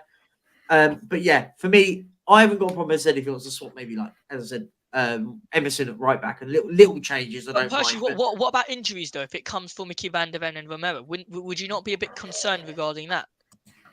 But you could get injured anytime, right? They could get injured in training tomorrow. They could go to training tomorrow and get injured. So whenever I hear all this stuff about injuries and stuff, I sit and go, well, players get injured anyway. If they're going to get injured, they're going to get injured regardless. So I agree with you to a certain extent. For example, if we're 3-0 up against Fulham with 20 minutes to go, then bring off the likes of a Maddison. You can bring off the likes of a Romero if you want to give him a rest and stuff. I have no problem with that. But if they're going to be in the squad, right? If they're going to be in the squad, then they're fit enough to play. So if they're on the bench, I sit there and go, if they're on the bench, start them. If we go 2 or 3-0 up, you can bring them off if you have to, right? Yeah. Yeah, I mean, it's interesting, isn't it? Listen, at the moment, by the way, I don't think there's any right or wrong answer here because I don't think with most of these debates there's a right and wrong answer because what Postecoglou's going to do, he's going to do. But again, we're seeing people in the chat saying, well, look, this is definitely one where Richie's got to start because he needs that goal for confidence. Then from other people, like i.e. me, I'm thinking, well, I don't want Richie to start because I want us to start scoring goals, and I don't think he's going to. Like, where are you with this cup game, and how important is it that we get through? Yeah, I think it'll be a disaster personally if we get knocked out in the second round. Let's be honest. We want to get as far as we can in every cup competition that we're in. There's no excuses that we can't go far. We haven't got any European commitments this season. The only commitments we have is that we're obligated to play in the League Cup and the FA Cup. Yeah. For me, I think we go with a strong squad of players to get the job done. I think, the Fulham game is not going to be a gimme. So people saying, yeah, Richie should start that one. Maybe he can score in that game. It's not going to be a gimme. Let's put it that way. I think personally, we start someone else, maybe a Son or someone down the middle, and then see how the game goes. Maybe bring on Richarlison in the second half to see if he can grab a goal or do something. If you remember, Sonny was having a really bad patch of form at one point. He's been dropped by Conte. Brought him in as a sub, couple of games in, and he scored. I think he scored a hat-trick against Leicester, and banged in a few goals from substitute appearances. So that might be another option against Fulham for me. I don't want to sort of take any chances. Do you start Richie? I would bring him off the bench if I'm being honest. Bring him off the bench. I'd bring him off the bench. Why not start? I just don't think. Look, if it was another club like League One, League Two, whatever, a lower league club, let's say, I wouldn't hesitate to play him. Maybe he might get a goal, increase his confidence. The fact is, Fulham aren't going to be pushovers, Josh. We saw against Arsenal that they're resilient. They can hang in there. They can mix it with the big teams. I just don't think. I just don't want to risk the game, for the sake of maybe he might get a goal or two, or he might improve. So I think because it's not about him, right? Like this shouldn't be about Richarlison, should it? If you're not playing well, about winning a trophy or trying to, right? This shouldn't be about. So the players should realise that it's a team game at the end of the day. Yes, Richarlison, look, if you start scoring, you might end up being our number 9, but you're going to have to show us something. And the same was with Son as well, like I said, last season or the season before, where he just wasn't playing. He wasn't playing and he was dropped. He come back and he tried to prove a point. He scored goals off the bench. And I think the same approach could be taken with Richarlison as well. That way, look what happened against Bournemouth, for instance. That was just abysmal. I thought I was watching someone playing in Hackney Marshes for a second. I've seen better performances from strikers in a Sunday league. What was that all about? And then he's going to go into a match against Fulham, a game that we want to win, a game that Ange wants to win because, we want to get far in a cup competition. For me, I think he needs to earn that spot now. And how would you start that 3 up front? Would you be willing to test things in terms of that left wing striker position? Well, yeah, because you've got to look at who's playing better at the moment. Okay, so out of the 3, although Kulu's not playing well either, he's at least got a goal. He knows he knows how to find the back of the net at least. Son, he's improving as well. For me, out of the 3, Richie's the only one that has been absolutely abysmal and trash. So someone else has got to come in. Get that hunger back in Richarlison's belly to say, look, I really want to be that person now. I want to be the one getting on the end of those things. His starting spot shouldn't be automatic. It shouldn't be automatic. So, for example, let me ask you then. For example, I've got a couple of super chats. We'll get to them in a minute, and we are going to finish very, very soon. For example, like we're saying, Perisic can't play that many games and he hasn't got the legs in him. What's wrong with Perisic starting a cup game if we know Agreed. that he's not going to be playing in league games week in, week out? Are we saying that a guy that we're saying desperately has to stay at the club that's on 108k a week isn't able to play the first 60 or 70 minutes away at Fulham in a cup game? Is that what we're saying? I think he start. I wouldn't be against starting him. I don't see. Just I a wouldn't be theory. against it at all. Just a theory. No, I don't think. Listen, it's one of those. Listen, I don't see why it would be an issue. If it's an issue on fitness, then I'll be honest. Like I'll say it. I don't care what he does. If he can't play 60 minutes in a game of football on 108, no, I know the money's not the sense of it, but I wouldn't be against getting rid of him if he can't play in 90 minutes. Like, come on, we're paying this guy a lot of money, by the way. Like, and I know it doesn't equate to the same thing, but when we sit there and say, "Oh, let's keep a hold of him," well, no, we need to get players that can play games of football. I wouldn't be against starting him. I think you'd go him. I'd give Son down the middle and maybe go Solomon or go Kulizeski on the right. I think Solomon's the one that, for me, that will be knocking on the door going, come on, have I surely got to earn my place now and get in a game of football now? He would be the one that if he doesn't start, I'd be more concerned. I think he's the one I think will start. Just quickly, though, I mean, I've seen far too many comments like this that are so emotional about one man rather than what's best for the football team. Like when we're saying killing two birds with one stone, for me, Richarlison being played into form for a bloke that's never been in form really in his life isn't my issue. As a Spurs fan, I want to go through this cup. As a Spurs fan, I want us to have a run in this cup competition. I don't care if Kulu doesn't start and, oh my God, his confidence is knocked. These excuses at some point, these are pro athletes. At some point, it needs to stop being, oh my God, his feelings hurt. He needs to be played into form. Look, Phil Barnett, I'm not having a go at you. I'm just saying, like, lots of people saying, oh, I'd play him because he might get a lucky goal. I don't know. It's all about probabilities, though, isn't it? It's always because this might happen, that might happen. The way I look at it, right, is that we are playing a man light every week now. That's the way I see it. I agree. I agree with you on that. Right, and it's like we're playing 10 men. We're playing handicaps against other teams. I don't want that. I want what's best for the team at the end of the day. Yes, we'll get on board with what Ange wants, and Ange obviously wants to, try and instill some sort of confidence in the man. He would have been told when he come to the club by Levy, look, £60 million we spent on Richarlison. What can you do with him? Can you start him perhaps? This, that, and the other. I've got no doubt those conversations have taken place, and I've got no doubt that plays a big part in Ange's decision making when he's picking the 11. But at some point, he's going to realise, hold on a minute, this guy is going to be a liability for me going forward. We might be getting lucky. 1 game, 2 game, 3 games in, but at some point that bubble's going to burst. And you saw against Bournemouth, his petulant side come out. For me, it's not only his footballing ability, but his mentality as well. I don't think is right. I think at any moment Richarlison can explode, pick up a yellow, red card, whatever it is. We just saw that happen as well on the weekend. We just this saw that. This is what I'm saying, Josh. This is what I'm saying. His petulant side needs to stop big time. You can see that it's getting to him now. So my thing is, take him out the firing line against Fulham. Just take him out the firing line for 1 game. And I agree. But bring him in as a sub. Yeah, agreed. I was just going to say that you could, if you want to 2-0 up, maybe you can bring him on, give him an opportunity to come off the bench and maybe get a goal. Listen, that could be the spark. Listen.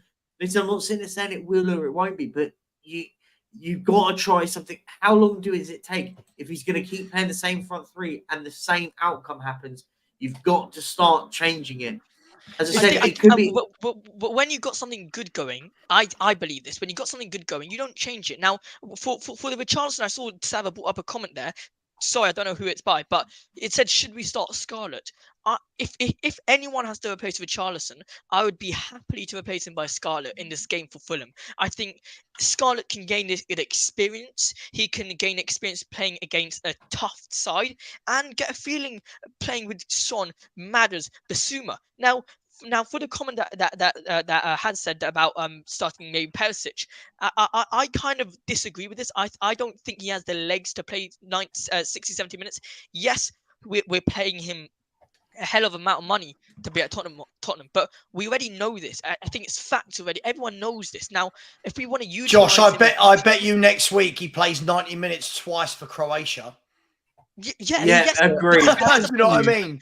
That's the Absolutely problem with agreed. Tottenham, though. I don't think he can play 90 minutes for Tottenham for the system that Tottenham plays, Why? because for example where Udogi can run back and defend. He's got the Different pace. positions, Josh. No, I know he's got the pace. For Son, he also tracks back against United. He also tracked back.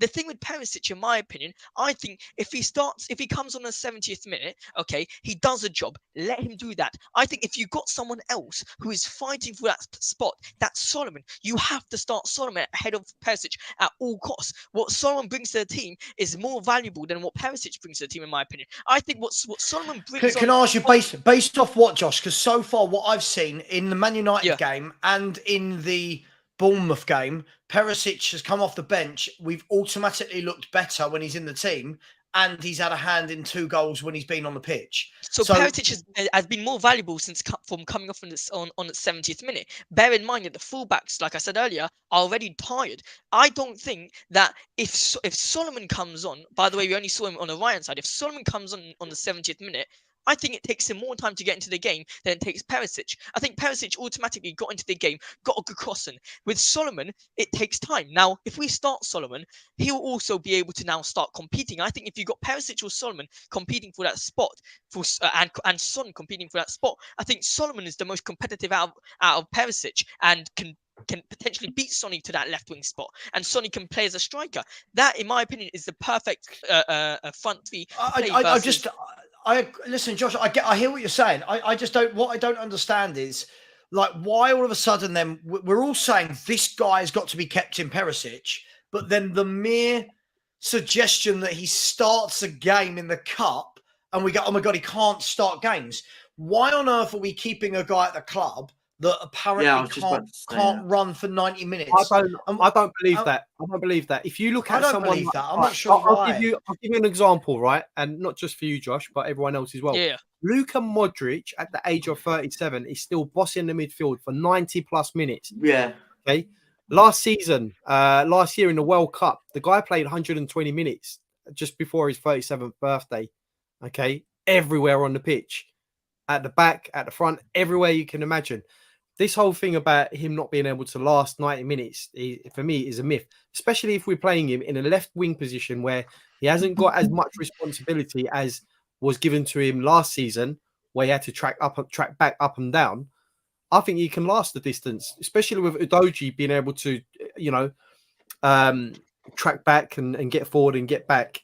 I don't see it being a problem, if I'm being honest with you. If one's already good from coming on the 70th minute, I personally don't think you should change it. I think you should keep it and give a person who hasn't been gotten the chance yet to start, which is Solomon, give him the chance to start. Because why should you give Perisic 20, 30 minutes every single game and give one player no time when at this perfect opportunity, the left wing spot is actually probably, in my opinion, one of the strongest spots in the team, where you can let Solomon start, let him show us what he got, and who knows, maybe, in my opinion, I think he is. Maybe he can change your minds and say, okay, yeah, he has better ability than Perisic. Maybe he can change your mind. But this is what I love about football. This is what we love. Just quickly, sorry, I need to get some super chats quickly. This is what we love about football. There's no right, there's no wrong. We don't know. Only my opinion, right, is if Perisic keeps coming on and doing well, what's the point if then it's never awarded with a start? I'll leave that with you for 1 second. I just need to get some super chats, Percy. I've really got to get some super chats. We are going to finish in 3 minutes. Big up to Tot Spurs 63, who's just become a channel member. Big up to you. Thank you. You and all the other hundreds of channel members can have a YouTube channel member only show once every 2 weeks. We had one this week, so there'll be one in 2 weeks' time. Your comments will be read out, and we have channel member only conversations in the YouTube community section. So big up to you, and thank you for becoming a channel member. Big up to everyone who's liked as well. Please, let's hit the subscribe button, people. Today we've literally gone down to, we've had -1 subscribers throughout the whole show, and this is everybody's Sunday evening trying to give you some debate and topic. Come on, guys and girls. Otherwise, it just becomes untenable to be able to do it. And we are going to go in a few minutes, but just quickly, Kaylee Davis has said Perisic, Son, Decky on Tuesday, Richie on the bench. Big up, Kaylee. That is what I would do as well. And Mari from Tottenham Away, big up Mari, and please go and subscribe to Tottenham Away. Has said her role is on a contractual matters. Has same Levy philosophy on outgoings, asking too much for unwanted players, unwilling to write off expensive assets. Sounds like she is absolutely perfect for Daniel Levy and Tottenham Hotspur from what you've said, Mari. But thank you for bringing that to our attention. I really do appreciate that, my friend. Perchy, if you want to finish us off, what is it you want to say, my friend? No, I just want to say, I think I'm going to go half and with what Josh was saying, which I kind of agree with half it. But for me, start both of them, right? This is the opportunity for Postecoglou to now go, do you know what? We haven't scored many goals with this front three. Now, Sonny, want you to start down the middle. You're the captain. Perisic on the left, Solomon on the right. Let's start seeing if we see a little bit more. And as I said, you can then change and go, do you know, it's not working. We can bring a Richarlison on if it's not. I mean, that hasn't worked. Or we bring in Kulusevski. But I think that's a key point here. I think it's not about necessarily one or the other. I think you give both of them an opportunity. I think Solomon, I agree with what Josh is saying to a certain degree with it. Solomon must be knocking on the door saying, what more do I have to do to get a start here? They're not scoring goals, and I can come on and I can do something, right? But yeah. I agree. No, listen, I completely agree with you. Look, thank you very much. I really do appreciate it. Haz, thank you so much for coming on today, mate. I really appreciate you giving up your bank holiday Sunday. People, go over at Southview Coys. These boys are great. They have detailed analysis. They put together compilation videos of players that we're targeting and talk through their weaknesses, their strengths. It's a really good watch. So please get over to Southview Coys. Please get over to the Perchy TV as well. Perchy's putting on content for you every day. Fan phone-in shows. He goes through the comments. Go over to Josh at Spurs Live. He's got a massive Instagram following. Let's get his YouTube following up as well. And as I said, please subscribe to myself. I know I ask quite a lot, but you know what? I feel like I put in some serious hours.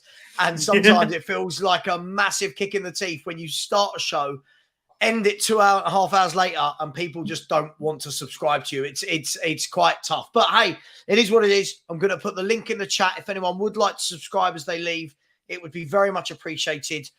Thank you very much, Josh. Hope you've enjoyed your debut on the show.